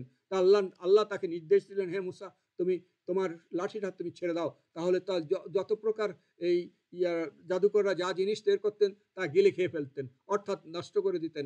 এটা আমি যদি ভুল না করি মাফ করবেন। তাহলে সেই মুসা আলাইহিস সালামের লাঠি হয়তো মিশরে জাদুকর আছে, আপনার আমি আজকে টাচ করলে সে সাপ হবে না বা অন্য কিছু হয়ে সেই তার জাদুকরের সমস্ত যে নির্মাণ করতেন মুসাকে ভয় দেখানোর জন্য, সেগুলো ডিস্ট্রয় করার ক্ষমতা এখন হয়তো আপনি আর আমি চললে হবে না। তাহলে প্রত্যেক নবীর জন্য একটা স্পেশালিটি রেখেছেন। কিন্তু হযরত মুহাম্মদ সাল্লাল্লাহু আলাইহি ওয়াসাল্লামকে আল্লাহ তাআলা একটা সবকিছুর combo, that means it's a one stop man in the cosmos, in the আল্লাহর মুখলুকাতে তৈরি করেছেন, তাকে সর্বজ্ঞান দিয়েছেন এবং স্বয়ং আল্লাহ নিজে দিয়েছেন। এই সেই নবী, যার ফলে এই নবী একমাত্র নবী যে আল্লাহ তাআলার এই হযরত কাবা শরীফ থেকে আপনার এই বাইতুল মুকাদ্দাসে গিয়েছেন বোরাক থেকে তিনি এই জিবরাইল আলাইহিস সালাম তাকে চতুর্থ আসমান পর্যন্ত নিয়ে যান। চতুর্থ আসমানের পরে তারপরে আপনার ওখান থেকে আল্লাহর যে সপ্তম আসমানে গিয়ে আল্লাহর সাথে একটা রসুনের পর্দা, আমি যদি ভুল না করি তা ইসলামিক স্কলাররা ক্ষমা করবেন যদি ভুল হয়, তা এত কাছাকাছি থাকে কথা বলেছেন যে সপ্তম আসমানে গিয়ে, তাহলে চতুর্থ আসমান থেকে সপ্তম আসমানে জিবরাইল আলাইহিস সালাম চতুর্থ আসমানে যাওয়ার পরে বললেন, হে রাসূলুল্লাহ, হে নবী, আমার তো আর যাওয়ার পারমিশন নেই, তাহলে এখান থেকে আমি ওখানে যাবো কি করে? তাও তিনি ওখান পর্যন্ত তাকে পৌঁছায় কে নিয়ে গেলেন? স্বয়ং আল্লাহ নিয়ে গেছেন। নাহলে কে নিয়ে যাবেন? আল্লাহর ইশারায় গিয়েছেন। তার সেই নবী, আর এই নবী একমাত্র নবী যে ব্যস্ত দুর্যোগ জীবদ্দশায় দেখেছেন। এই নবী একমাত্র নবী যিনি রহমত আলিল আলমী, সারা সারা দুনিয়া, সারা মুকলুকাতের সমস্ত উম্মার। এই অনেক সময় নবী ছিলেন কোনো গোত্রের, কোনো সমাজে, কোনো টাইমের, কোনো একটা নির্দিষ্ট সময়ে। যেমন মুসা আল্লাহ সাল্লাম, হারুন আল্লাহ সাল্লাম, তারা দুই ভাই ছিলেন, একই গোত্রের ছিলেন। তাহলে এই তিনি সমস্ত জাহানের অনন্তকালের জন্য রহমতুল্লাহ আলামিন। এই নবী একমাত্র নবী বাইতুল মুকাদ্দাসে সব নবীর ইমামতি করেছেন। এই নবী একমাত্র নবী যিনি ইয়ানাফসি বলবেন না, তিনি বলবেন আমার উম্মতের কি হবে। আর তাহলে সেই গুরুত্বপূর্ণ নবী, সেই নবীর আপনার যে আমি গুরুত্ব বোঝাতে গিয়ে তিনি কিন্তু নেতা যখন হয়েছেন, তিনি এই ইয়া তিনি একবার এক ইয়াতে নবী করিম সাল্লাল্লাহু আলাইহি ওয়াসাল্লাম এক সাহাবীর সাথে, সাহাবী দূরের থেকে আসছেন নবীর কাছে। নবীর আসার পরে যে বললেন যে হে রাসূলুল্লাহ, আমি এই নামাজের সময় বলল যে হে রাসূলুল্লাহ, আমি কি উটটা বেঁধে নামাজ পড়বো না উটটা ছেড়ে নামাজ পড়ো? নবী করিম সাল্লাল্লাহু আলাইহি ওয়াসাল্লাম বললেন উটটা আগে বাঁধো, তারপরে নামাজ পড়ো। এর অর্থ হলো আপনাকে এক কথায় কিন্তু এখানে সব শেষ। উট বাঁধা হলো দুনিয়ার কাজ, আর নামাজ পড়ার আখেরের কাজ। আপনার আমার দুনিয়ার কাজ যদি সঠিক না হয়, তাহলে আখেরাত সঠিক হবে না। আমি ইসলামিক স্কলারদের বলছি, আপনাদের স্পেশালি যারা এই যে গানের পাখি বলতেন, যে যিনি মারা গেছেন, মানে কোরআনের পাখি, তারপরে এখন যে মিজানুর রহমান সাহেব বা যারা আরো যারা আছেন, যারা 2 লাখ 5 লাখ 10 লাখ লোকের বসায় তার থেকে ইসলামিক বয়ান দিতেছেন, সেটা কিন্তু এই সম্ভব তাদের ওনার হয়েছে। এটা কিন্তু অত্যন্ত গুরুত্বপূর্ণ, এটা তাদের অর্জন। কিন্তু আপনাদের লক্ষ্য রাখতে হবে, আপনি মিজানুর রহমান যেন না বলেন যে আপনারা শোনেন ব্যস্ত, এটা কারণ না করলে ব্যস্ত। প্রথম বলতে হবে আপনাদের যে আপনারা স্কুলে মাঠে কাজ করেছেন, সঠিকভাবে শস্য ফলাতে হবে। আপনারা দোকানে ব্যবসায়ী, সঠিক মাপ দিতে হবে, ন্যায্য কাজ করতে হবে, কোনো ফাঁকিঝুঁকি দেওয়া যাবে না। আপনি স্কুলে কাজ করেন, সঠিকভাবে এই করতে, আপনি ইমামতি করছেন, সঠিকভাবে নামাজ পড়তে হবে, খালি লুকোচুরি করলে হবে না। আপনার ভিতরে কি ইমানের বরখলাপ যেন না থাকে। তা অর্থাৎ এই দুনিয়া যত সফল না হলে তার আখেরাত সফল হবে না। আপনি যদি ঢাকার থেকে চিটাগাঙে যান, সেখানে যেতে হলে আপনাকে হয় পায়ে হেঁটে যেতে হবে, অথবা গাড়ি দিয়ে যেতে হবে, অথবা বিমানে যেতে হবে। যেখানে যান না কেন, আপনি নিজের পয়সাতে যান অথবা কেউ নিয়ে গেল, যেটাই করুন, সেটার জন্য এনার্জি লাগবে। ও পথে খাবারের প্রশ্ন ওঠে, বিমানে গেলে হয়তো তেমন একটা লাগবে না, অল্প সময় চলে যাবেন। আর সেখানে গিয়ে আপনি কোথায় থাকবেন, আপনার সেই চিন্তা থাকতে হবে। অর্থাৎ আপনাকে অ্যাটলিস্ট ঢাকার থেকে চিটাগাঁয়ে যেতে হলে আপনাকে এনার্জি ব্যয় করতে হবে। সে এনার্জি, তারপর চিরাঙের কথা আপনি ভাবতে পারবেন। ঠিক আখেরাতে যদি আপনি সঠিক হতে, আপনি যদি এই দুনিয়াতে সফল না হলে আখেরাত সফল হবে না। আখেরাতে আপনি তো আমরা দুনিয়াতে যখন ইমান, আপনি মুসলিম হলেন, ইমানদার হলেন না, তাহলে তো আমার আর আপনার সবই তো ধ্বংস। তাহলে সুতরাং দুনিয়া সফল করতে হলে আপনাকে ইমান সঠিক রাখতে হবে, তাহলে আপনি আখেরাতে। তা আমাদের ইসলামিক স্কলারদের আমি অনুরোধ করব, আপনারা যেই সাফল্য অর্জন করেছেন, যে অ্যাচিভমেন্ট অর্জন করেছেন, যে সেটা যেন রক্ষা করে, যেন না বলে যেন আমি মিজানুর রহমান সেটা না বুঝিয়ে আপনি আমি ইমানদার কিনা, আমি মুসলিম কিনা, আমি একজন মুসলিম কিনা, আমি মুসলিম হলে আমি কোরআন সুন্নাহ ফলো করি কিনা। আমাকে দেখে আপনারা হয়তো সেই এখানে আসছেন, কথা শুনছেন, তবে মূল কথা হলো ইসলাম বলতে বোঝায় আপনি কোরআন এবং সুন্নাহ ফলো করছেন কিনা। আমি মিজানুর রহমান, অর্থাৎ আপনাকে দেখানো বা আপনাকে যে আপনি একজন ইসলামিক স্কলার, সেটাও মূল কথা নয়। কথা হলো আমরা প্রত্যেকে কোরআন এবং সুন্নাহ ফলো করছি কিনা, তাহলে ইসলাম। এখন কেউ যদি এই যে পৃথিবীতে ওখানে বলছে ইসলামিক আইসিস্ট, ইসলামিক এই ফান্ডামেন্টালিস্টরা এটা করে ওটা করে, আচ্ছা কোরআনে কোথাও ইসলামিক ফান্ডামেন্টালিস্ট আছে? আর তারা কি কোরআন সুন্নাহ ফলো করে? যদি তারা কোরআন সুন্নাহ ফলো না করে, তাহলে দে আর নট মুসলিম। তুমি কাকে কি বলছো সেটা আমার আসে জানা। Do they follow Quran Sunnah? If they are, then they are Muslim, otherwise they are not belong to Muslim. Even me, even you, everybody.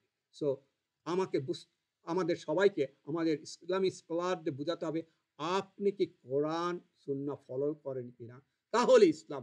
আপনি লম্বা জুব্বা পরলেন, টুপি পরলেন, দাড়ি পরলেন, this is the like physical অবয়ব। আপনাকে এটা আংশিক মাত্র, অন্তরে বিশ্বাস, মুখে স্বীকার করে তদনুযায়ী কাজ করা, আর সেটা অ্যাকর্ডিং টু দ্য কোরআন আর সুন্নাহ হতে হবে। এই মিজানুর রহমান আজারকে দেখে, অথবা এই যে এই দেলার হোসেন সাইদি, উনি মারা গেছেন, আল্লাহ ওনাকে ব্যস্ত নসিব করুক, উনি কোরআনের পাখি ছিলেন, কোরআনের ছিলেন বলতেন, লোকজন বলতেন। তাহলে ওনাদের সবাই 10 লাখ লোক, 5 লাখ লোক, 20 লাখ লোক, 20,000 লোক বসেন, শুনেন কথা, এটা তাদের মর্তবা অর্জন করেছেন তারা। কিন্তু আমার অনুরোধ, আমি এই একজন মানে ব্রেনের ছাত্র হিসাবে psychology, that is human psychology এবং চাইল্ড সাইকোলজি, ওটার সামান্য জ্ঞান, সেই পরিপ্রেক্ষিতে বলছি, আল্লাহ তাআলা আমাদেরকে যেন সেই সৎ জ্ঞান দেয়, সেই ধারণা দেয়, যেন আমরা যাকেই বলি, কোনো ওয়াজ নসিহত করি, অর্থাৎ এই সুফিজমকে আমরা বিস্তার করি, ইসলামকে বিস্তার করে, আমরা যেন বলি যে এখানে মূল বক্তব্য হলো আমাদেরকে কোরআন সুন্নাহ ফলো করতে হবে। আমরা আরেকজনকে ফলো করে না। আমি রহিমউদ্দিন ইসলাম, সে বলতে আমি মুসলিম না, if I don't follow Quran and Sunnah. আমি কোরআন সুন্নাহ ফলো করি কিনা, প্রত্যেকে কোরআন সুন্নাহ ফলো। এখন এই কথাগুলো, এতগুলো কথা হয়তো আসছি, যে কথার মূল বক্তব্য হলো যে আমাদের এই যে বিএনপির কথা বলতে গিয়ে বলছি, ওনারা দেখেন, ওনারা যে 37টা দিয়েছিলেন যে নতুন কিভাবে তারা রাষ্ট্র পরিচালনা করবেন ভবিষ্যতে, ইত্যাদি ইত্যাদি, এটার জন্য একটা তাদের ম্যানিফেস্টো দিয়েছেন। তার ভিতরে 37টা না 27টা, আমি যদি ভুল না করি, তার ভিতরে 17 অথবা 15 নম্বর ইয়াটাতে একটা আছে সেকুলারিজম, যে যে ইয়াটা, যে ধর্ম যার যার, উৎসব সবার, এটা সেকুলারিজমের কোটা।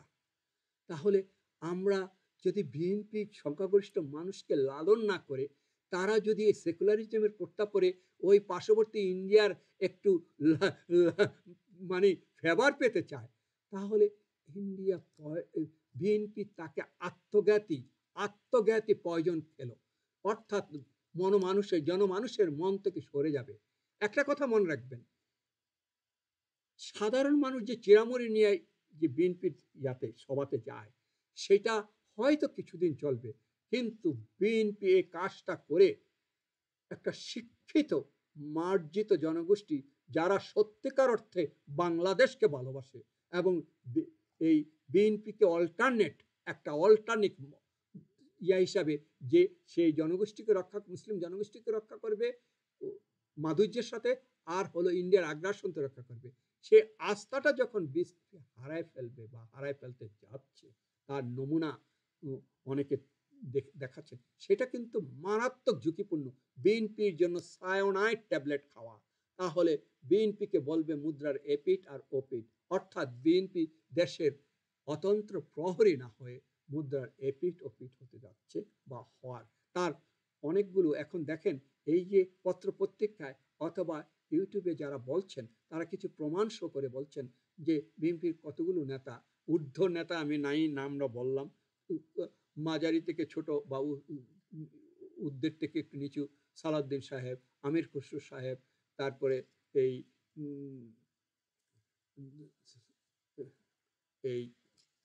মির্জা আব্বাস, ওনাদের কথা অনেকেই পত্রপত্রিকায় লিখেছেন এবং ব্যাখ্যা করেছেন। এগুলো কিন্তু বিএনপির জন্য সায়োনাইড ট্যাবলেট খাওয়ার মতো, অর্থাৎ আত্মঘাতী। এটা জনমানুষের মন থেকে উঠা, বিশেষ করে তারা এই দেশের শিক্ষিত সমাজ, যারা দেশকে ভালোবাসেন, দেশকে জীবন দিয়ে রক্ষা করা। আমি ইকবাল, দেশকে আমি বলেছি না যে ইমানদার হলে তার নিজের জান, নিজের এই সম্পদ এবং পরিবার থেকে দেশকে কোনো ক্রমেই কোনো কিছুতেই ছাড় দেওয়া যাবে না। আমি ডক্টর ইকবাল যদি সেটা হয়, সেইটাই বেছে নিব। যদিও আমাকে কেউ সামনে গুলি করে মারতে চায়, তাহলে মেরে দিতে পারে, বাট আমি নেবার, আমি কখনো আমার দেশকে ছাড় দিব না। আমার মৃত্যু সেটা করতে আসা যায় না। আমি একটা ছোট্ট উদাহরণ দিচ্ছি। আমার এক বন্ধু এই ইয়েলের, আমি ইয়েলে আজকে 25 বছর ধরে ফ্যাকাল্টি, তা 23-24 বছর। তা আমার এক ফ্যাকাল্টি ফ্রেন্ড পাকিস্তানের, সে ফ্রেন্ড আমাকে একটা কথা বলল এই ইন্ডিয়ার এই ঘটনার পরিপ্রেক্ষিতে। একসময় আমাদের এই ডিনারের পরে তিনি বললেন যে আমার সামনে যদি আমার বাবার হত্যাকারী আর ইন্ডিয়ান একটা সোলজার সামনে থাকে, আমি বাবার হত্যাকারীর কিছু বলবো না, ইন্ডিয়ার সোলজারকে ধরবো।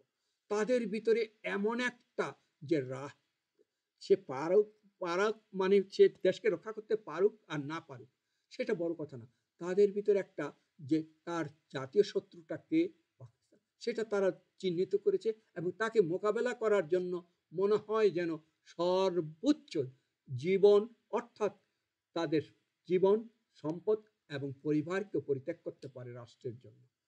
তো সেই ক্ষেত্রে আমি, আপনারা হয়তো বলবেন ও তারা সবাই ইমানদার হয়ে গেছে, আমি সে অর্থে বলছি না, কিন্তু শত্রুকে চিহ্নিত করে রাষ্ট্রকে রক্ষা করতে হবে, সেটা ইমানদার হওয়া অতি উত্তম। ইমানদার না হলে লং লাস্টিং হবে না। এই জন্য আপনি দেখেন পাকিস্তানে কিন্তু অনেক সময় লং লাস্টিং হচ্ছে না নেতা।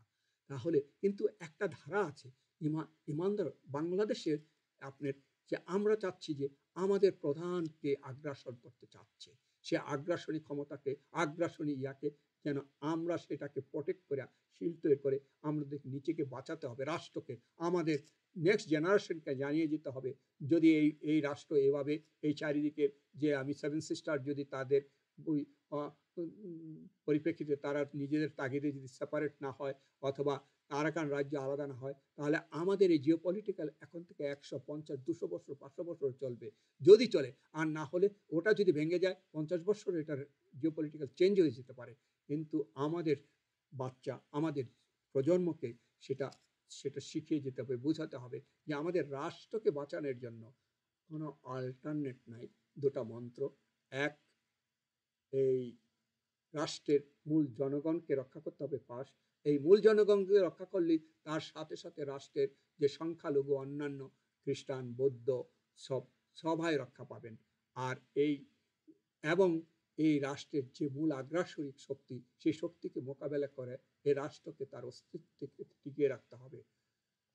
সেই মন্ত্র যেন আমরা সবই পুস্তুকে এই ইয়াতে এবং জেনারেশন টু জেনারেশন যেন সেই বিএনপির নেতার কথা, সর্বোচ্চ নেতার সাথে, মানে সর্বোচ্চের থেকে একটু নিচু, আমি নামটা বললাম না, যে কথা হয়েছিল, তিনি বললেন যে এই রাজনীতি নাকি এখন চলে না, আর বাংলাদেশের নাকি স্বাস্থ্য ব্যবস্থা, শিক্ষা কিন্তু নাকি অন্যান্য রাষ্ট্রের থেকে অনেক ঊর্ধ্বে আছে। ওই ভদ্রলোকই কিছুদিন আগে সিঙ্গাপুর থেকে চেক করে আসেন পড়তে, এবং জীবনে যদি একটা কাশি হয় সিঙ্গাপুর যান অথবা থাইল্যান্ড যান। তাহলে তিনি তো বাংলাদেশের স্বাস্থ্য ব্যবস্থাকে ইগনোর করেন। তাহলে ভালো হলে তিনি স্বাস্থ্য কেন তিনি চিকিৎসা করেন না বাংলাদেশে? শুধু তিনি না, বাংলাদেশে এমন কোনো চ্যাংরা নেতা অথবা উঁচুমানের নেতা অথবা মিডিয়াকরের নেতা অথবা টপ নেতা সবাই বিদেশে যান কেন স্বাস্থ্যের জন্য? অর্থাৎ বাংলাদেশের স্বাস্থ্য ব্যবস্থা তার কাছে মালুমই হয় না, অর্থাৎ সেই মাত্রায় নেই। তাহলে আমাদের দরিদ্র জনগোষ্ঠীকে অবহেলা করে এখান থেকে এই অস্বাভাবিক পরিস্থিতিতে ফেলে যাচ্ছেন কেন আপনারা? তারপরে আপনাদের কেন আমরা নির্বাচিত করে নেতা মানে, আর আপনারা ওখানে গিয়ে ইয়া করবেন? এখন থেকে লাস্ট কথা, আমার লাস্ট, কোন নেতাকে রাজনীতিবিদ বলা যাবে না, তাকে জননেতা। আর কোন রাজনীতি বলা যাবে না, জননীতি বলতে হবে। আর জনগণ দ্বারা নির্বাচিত কোন নেতাকে সম্মানিত আর মহামান্য বলা যাবে না, তারাই যেন উল্টা জনগণকে বলে। তবে রাষ্ট্রের যে কর্মচারী আছেন তারা কিন্তু জনগণ দ্বারা যে এই নির্বাচিত নেতা বা রাষ্ট্রের যে পরিচালনার দায়িত্ব দেন তাদেরকে সেটা ওবে বা সম্মান করতে হবে, সেটা রেসপেক্ট অনুযায়ী তারা তাদের বাক্য কর্মের জন্য যখন জনগণ হিসাবে হবে তখন সে উল্টা সম্মান পাবে। আর যদি কর্মচারী হয় তাহলে তাকে রেসপেক্ট করতে হবে, কোড এন্ড মানে ইয়াটা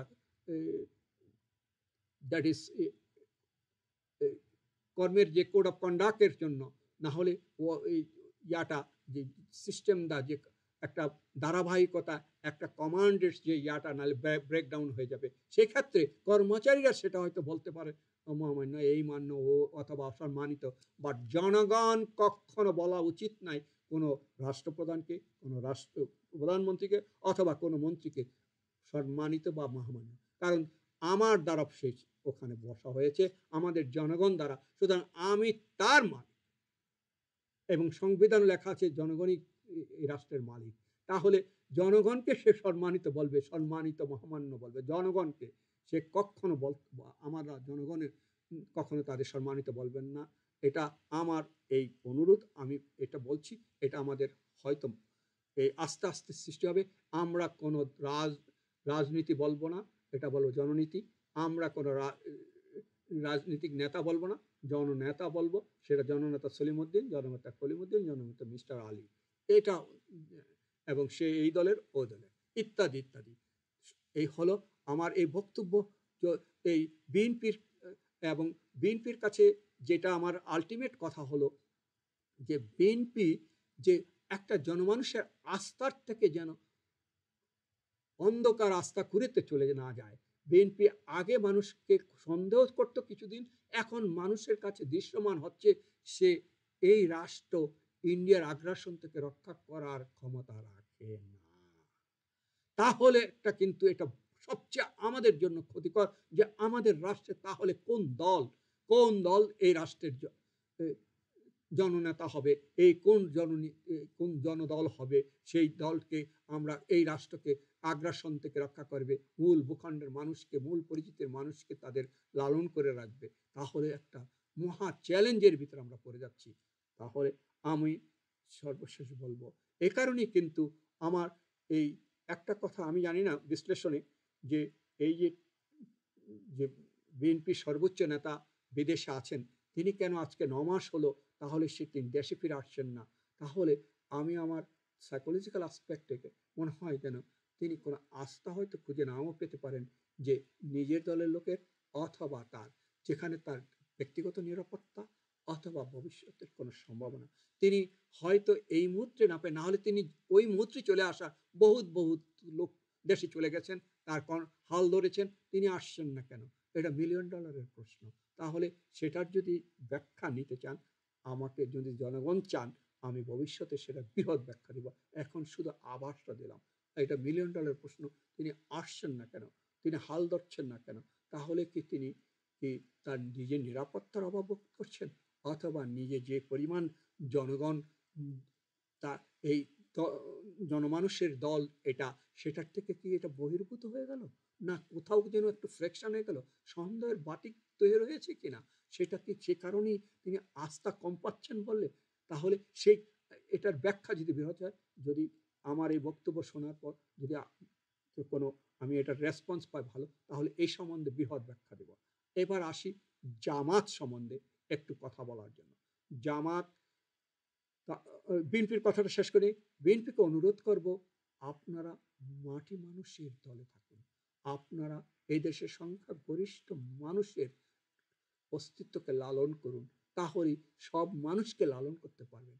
আপনারা ইন্ডিয়ান আগ্রাসনের সাথে কোনো নেতা তার জীবন, তার সম্পদ, তার পরিবারকে চ্যালেঞ্জ হলেও রাষ্ট্রের ক্ষেত্রে কোনো কম্প্রোমাইজ থাকবে না, সেই নেতা হন আপনারা, সেই দল হন আপনারা।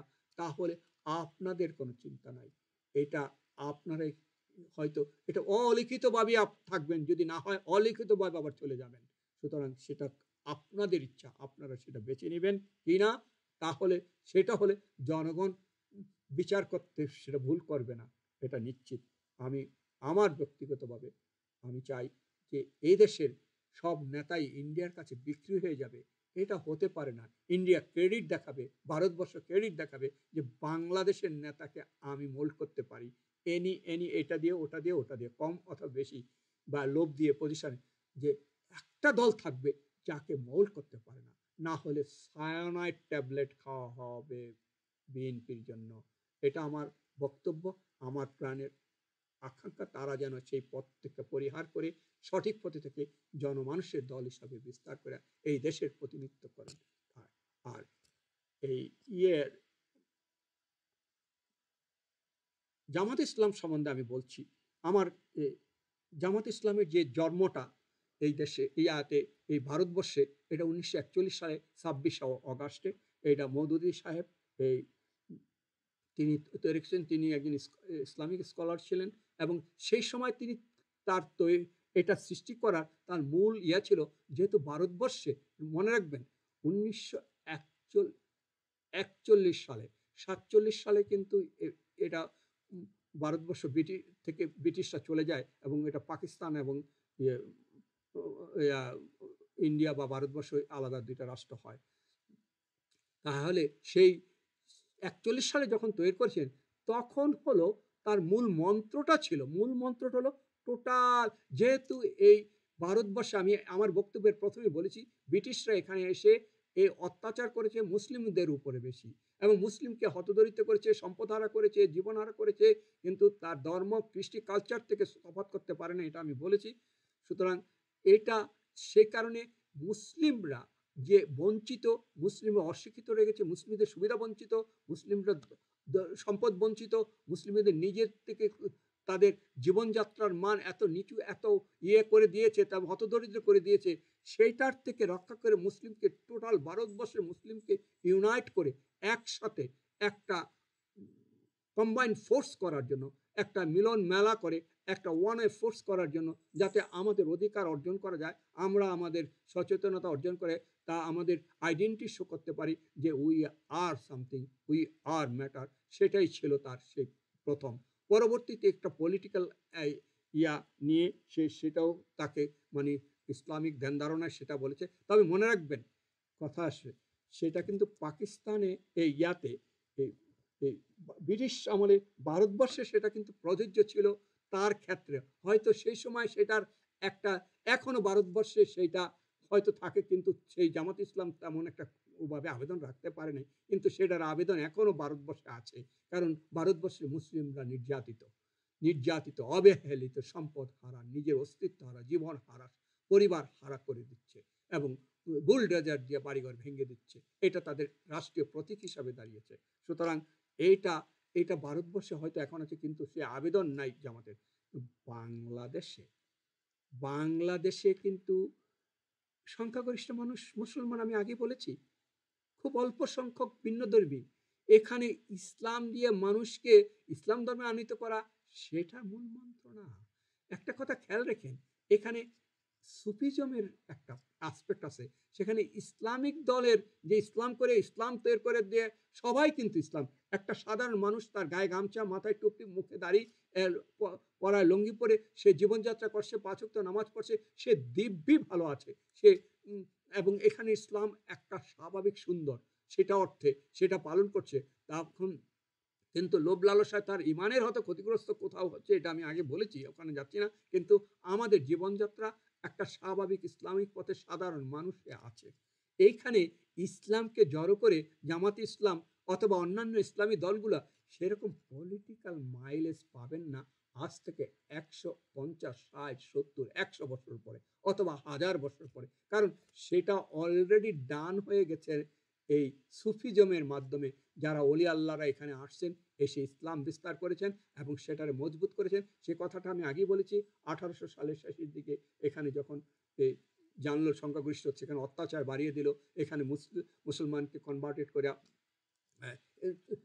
নিচু হিন্দু আর বৌদ্ধদের কনভার্ট করে সেভেন সিস্টারকে তারা বিভিন্ন মাত্রায় খ্রিস্টান বানিয়েছে, কিন্তু এখানেও চেষ্টা করেছে, পারেনি।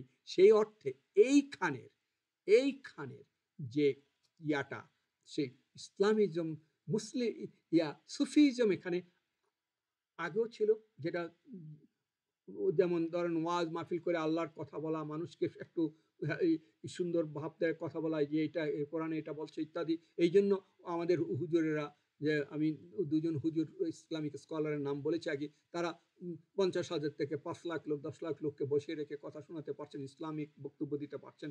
এটা সুফিজমের কাণ্ড। খেয়াল রাখবেন, এই 5 লাখ লোক যেখানে বসে আছে, তারা কিন্তু 5 লাখ লোক এই জামাত ইসলামীকে ভোট দেয় না। খেয়াল রাখবেন, কিন্তু ওর খালি 5 to 10, জামাত ইসলামের ভোট 15 থেকে 20, 12, 14, 15, 16%। এর বেশি অথবা 20% যদি হয়তো 50-100 বছর পরে হইতে পারে, হবে কিনা সন্দেহ আছে। কারণ এখানে মানুষ সুফিজমকে ভালোবাসে।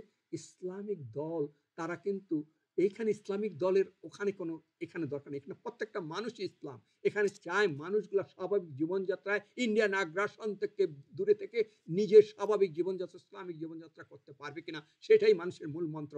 এখানে ওই করে ইসলামিক করে সে এই কাউর বিশ্বাস নাই যে জামাত ইসলাম এই ইন্ডিয়ার আগ্রাসন থেকে ঠেকায় দিতে পারবে, অর্থাৎ ওইটা মুসলমান হয়ে যাবে। আমি তো মুসলমান অলরেডি, আমি হয়তো ইমানদারের পক্ষ না সেটা হতে পারি, আমার ওই ধারা। আমি সুফিজমের জন্য হুজুরের থেকে কথা জানি, ইসলামিক স্কলারের সাথে কথা বলতে চাই। সুতরাং জামাত ইসলামের ভবিষ্যৎ আমি বলছি আজ কেন 100 বৎসরেও এই দেশের রাষ্ট্র ক্ষমতায় আসতে পারবে না, কারণ জনগণই তাদের আনবে না, সেই পরিমাণ জনগণ। জামাত ইসলামটা কি হবে? জামাত ইসলাম যেমন আমেরিকার যেমন সুইং স্টেটের ভিতরে যেমন যেমন কানেকটিকাট বলেন আর ক্যালিফোর্নিয়া বলেন, এটা হলো এই ডেমোক্রেটদের একেবারে আপনার নির্ধারিত।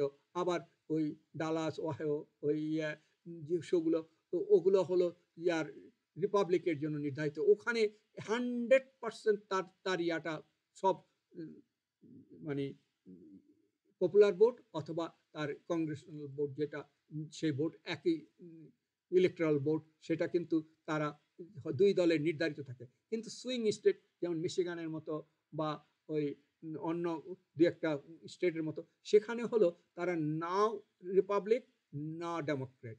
সেখানে শেষ দিনে অথবা আগে কিছু দিনের ভিতরে তাদেরকে মোল্ড করে যে দলে নেওয়া যায়, তাহলে সেই দলগুলো নিয়ামক শক্তি হিসাবে কাজ করে হয়তো জিতার বা কে রাষ্ট্রপ্রধান হবেন তারে নির্বাচিত করার।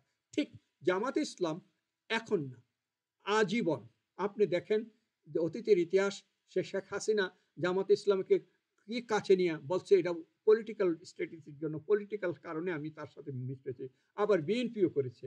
তা এর অর্থ হলো তাদেরকে সুইং স্টেটের মানে তার ক্ষমতায় আসার জন্য, সেটার জন্য সে বলয়ের জন্য তার দরকার।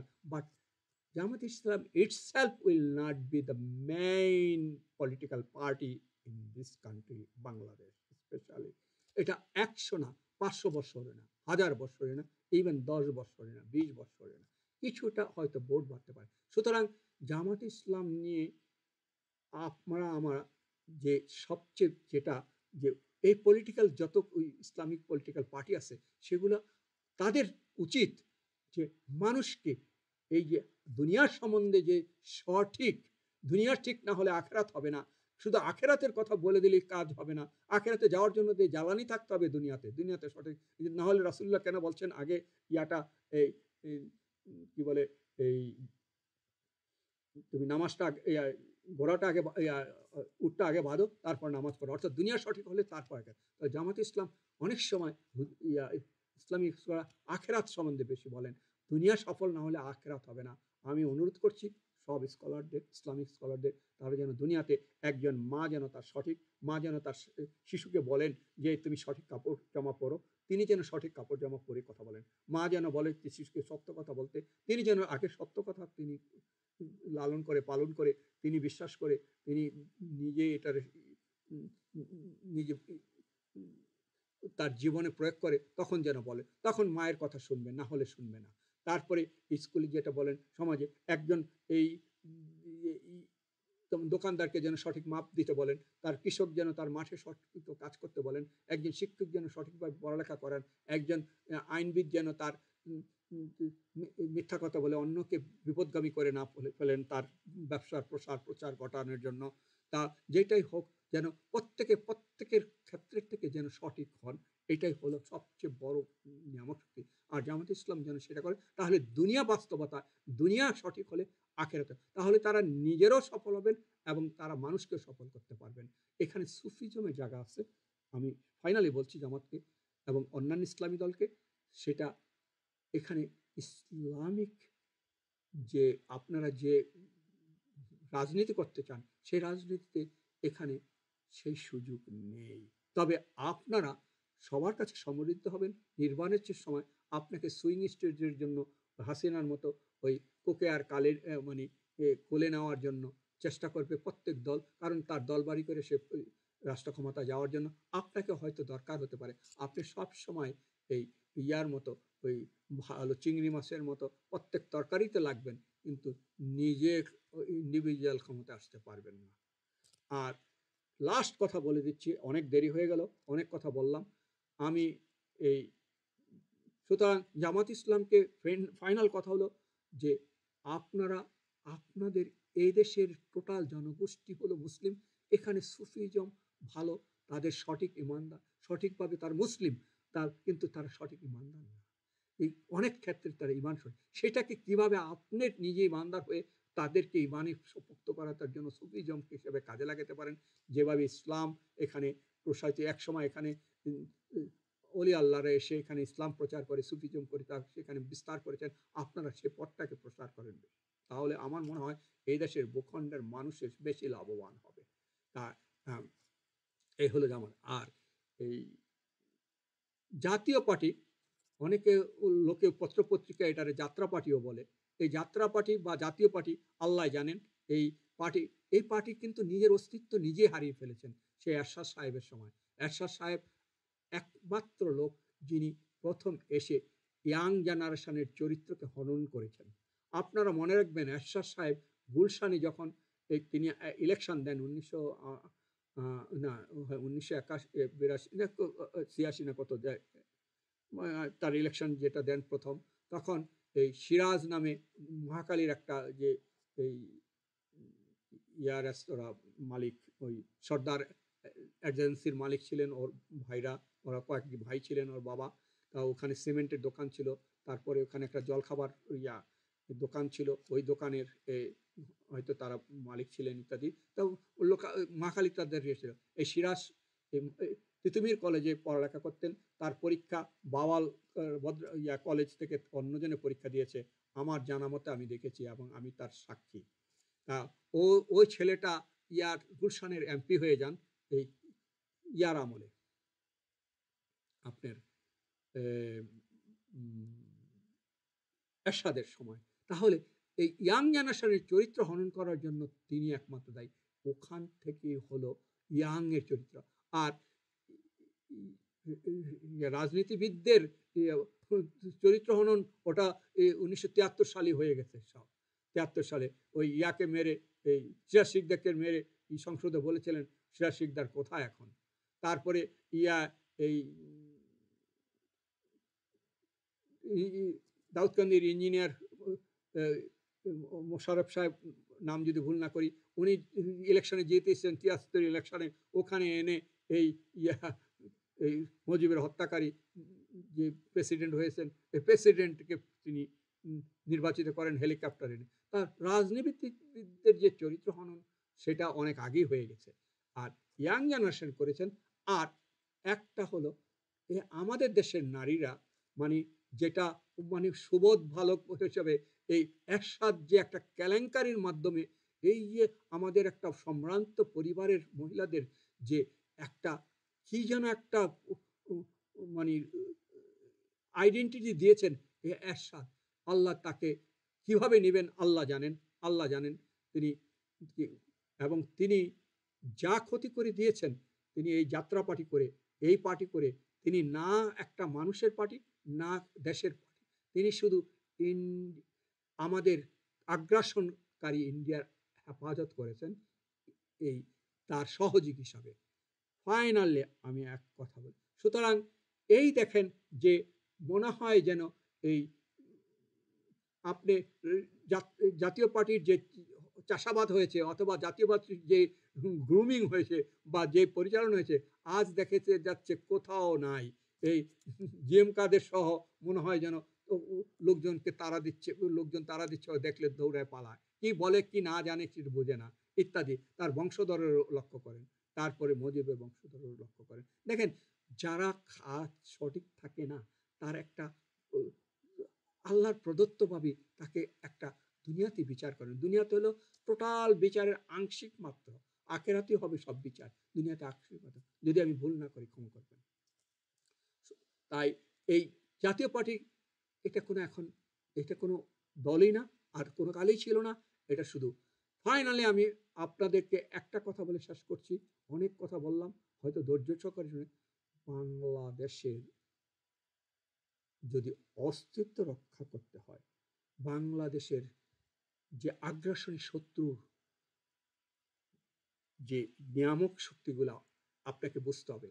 বাংলাদেশের আগ্রাসনী শত্রুর ৪টা ধাপ আছে, ৪টা ধাপ। একটা ধাপ হলো বড় টিপ কপালে যারা দেয় তারা এবং তাদের অনুসারী।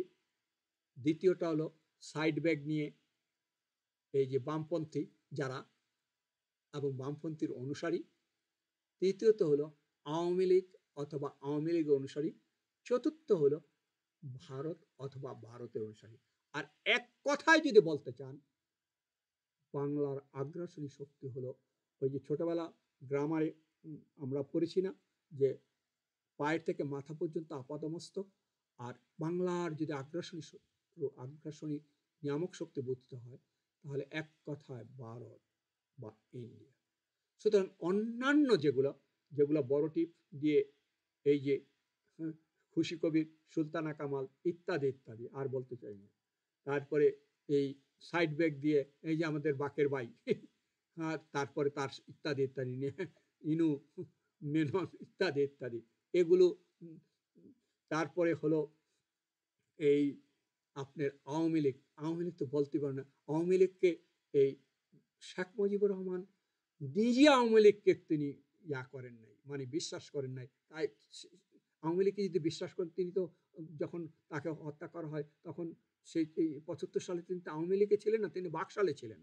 তিনি বাকশাল, তখন তো আওয়ামী লীগ ছিল না। তিনি আওয়ামী লীগ নিজেই জীবন্ত কবর দিয়েছেন। আর সেটারে হয়তো জিয়াউর রহমান সেটারে জাগ্রত করে ওটাতে নিয়ে আবার হাসিনা ওটার হাল ধরে ও তাহলে তিনি তার বাপকে, হাসিনা তার বাপকে বিশ্বাস করে না। তার বাপ আওয়ামী লীগে ছিল না, বাকশালে ছিল। তাহলে হাসিনা যদি ওনার বাপকে বিশ্বাস করতেন তাহলে তিনি বাকশাল থেকে স্টার্ট করতে পারতেন। বাকশাল থেকে আজও বাকশালে হতো না হতো, তিনি আবার আওয়ামী লীগে গেলেন। এর অর্থ হলো আওয়ামী লীগ, তার বাবা আওয়ামী লীগ বিশ্বাস করেন না। আর হাসিনা কি করলেন জানেন? কিন্তু নেতাই না তিনি। আওয়ামী লীগ কি কোন সালে জন্মগ্রহণ করেছে? ৪৯ সালে বিয়ে হয়েছে। এই ইতিহাস যতই মানুষ বলুক না কেন, সে কবর রচনা করে দিয়ে গেল হাসিনা নিজে। সে এই দেশের তার নিজের নেতাগুলোকে অরক্ষিত করে, তার নিজের মানে না ভেবে তার নিজের যান রক্ষা করার জন্য যে আগ্রাসনী শক্তি, যার জন্য দেশকে আমাদের ভালনারেবল, সে আগ্রাসনী শক্তির কাছে গিয়ে আশ্রয় প্রার্থনা করেন। এর অর্থ হলো লেন্দু দর্জি তিনি কোনো নেতাও ছিলেন না, তিনি নেত্রীও ছিলেন না, তিনি ছিলেন একটা মেন্টালি ইল হেলথ একজন মহিলা। সুতরাং এটা আমি 4 বছর আগেই বলেছিলাম আমার এক কোনো আপনারা হয়তো দেখবেন। এবং তখন হয়তো লোকজন বলেছিল, ডক্টর চৌধুরী আপনি এইভাবে বলেছেন, এটা পৃথিবীতে তো কেউ একজন প্রফেশনাল লোক বলেনি। অন্যান্য রাজনীতি লোক নেতা দল বলেছে বা কিছু, কিন্তু একজন প্রফেশনাল লোক বলেনি। আমি সেই প্রফেশনাল অবস্থান থেকে, পজিশন থেকে আমি বলেছি। আমি এই সে এবং তার প্রমাণ তিনি নিজেই দিলেন। সে লেন্দু দর্জির মতো তিনি দেশকে সমস্ত ক্ষেত্রেই এই মানে অরক্ষিত রেখে দেশকে বিক্রি করে দিয়ে তিনি ওখানে গিয়ে আশ্রয় নিলেন সেই জাতীয় আগ্রাসনকারী দেশের সাথে। আর এখন আমি ফাইনালি এক কথায় বলছি, আমি ধন্যবাদ দিচ্ছি আমার এই ইয়াং জেনারেশনকে, যেটা নতুন ইয়াং জেনারেশন যারা 5ই আগস্ট করেছেন। এবং তাদের ক্ষেত্রে আমি একটা কথা, শেষ কথা বলে দিচ্ছি। অনেক আমার ভিডিওটা অনেক লেন্দি হয়ে গেল, হয়তো আপনারা ধৈর্য সহকারে দেখবেন কিনা সেটা হলো কাইন্ডলি আমি অনুরোধ করব, দেখবেন, কোথাও বলতে হলে বলবেন, এবং ভবিষ্যতে এবং সেটা কি করা যায়, কিভাবে উন্নতি করা যায়, অথবা কি নির্দেশনা দিলে আমাদের দেশের এবং আমাদের রাষ্ট্রের ভবিষ্যৎ প্রজন্মের ঠিক হবে, সেটার জন্য আমি নতুন দলটাকে সম্বন্ধে বলছি। যে নতুন দল যেটা করেছে, এই ছাত্রদের এই মুহূর্তে এই অবস্থায় দল গঠন করে না করে অতন্ত্র প্রহরীর মতো প্রথম থেকে এবং একটা দীর্ঘ সময় নিজেদের পড়ালেখা, নিজেদের একটা দেশের নেতা, রাষ্ট্রনেতা হওয়ার, লোকাল নেতা হওয়ার, পজিশন হওয়ার সেই ফাউন্ডেশনটা, সেই গ্রুমিংটা করা দরকার ছিল। সেটা না হলে তাহলে তারা লং লাস্টিং করতে পারবে না।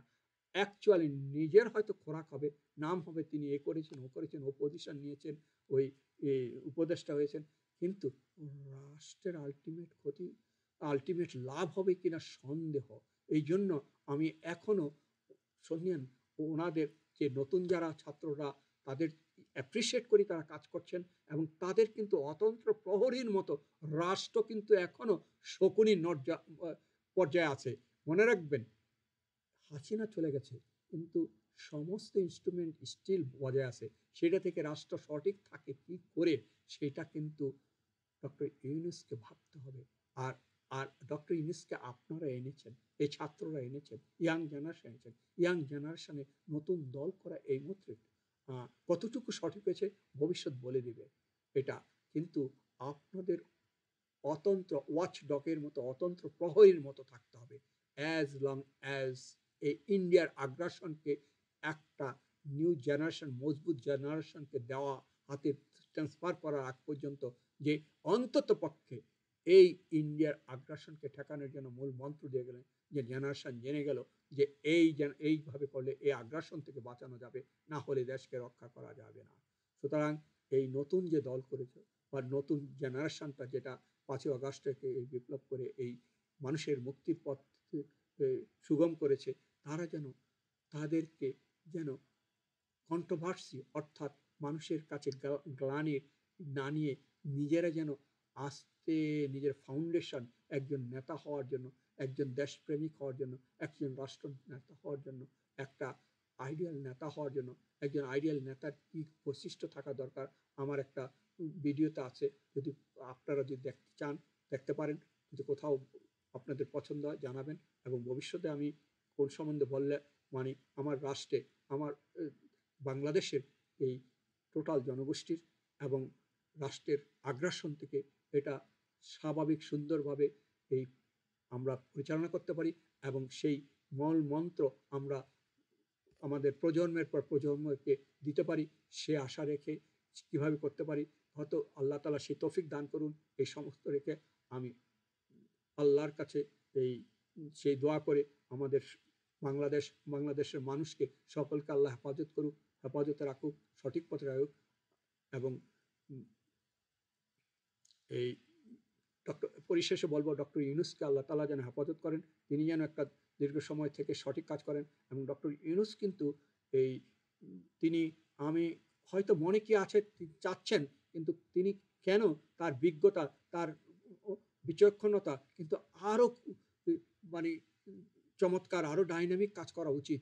এবং তার আনুষঙ্গিক লোকগুলো এত লেথার্জি, এত মানে ইনঅ্যাক্টিভ লোকগুলোকে কেন নিলেন এবং কন্ট্রোভার্সি লোকগুলোকে নিলেন, সেই লোকগুলোকে পরিহার করে রাষ্ট্রকে কি যদি তিনি মেরামত করে একটা পর্যায়ে না দিয়ে যেতে পারেন, তাহলে তিনিও এর জন্য দায়ী থাকবেন।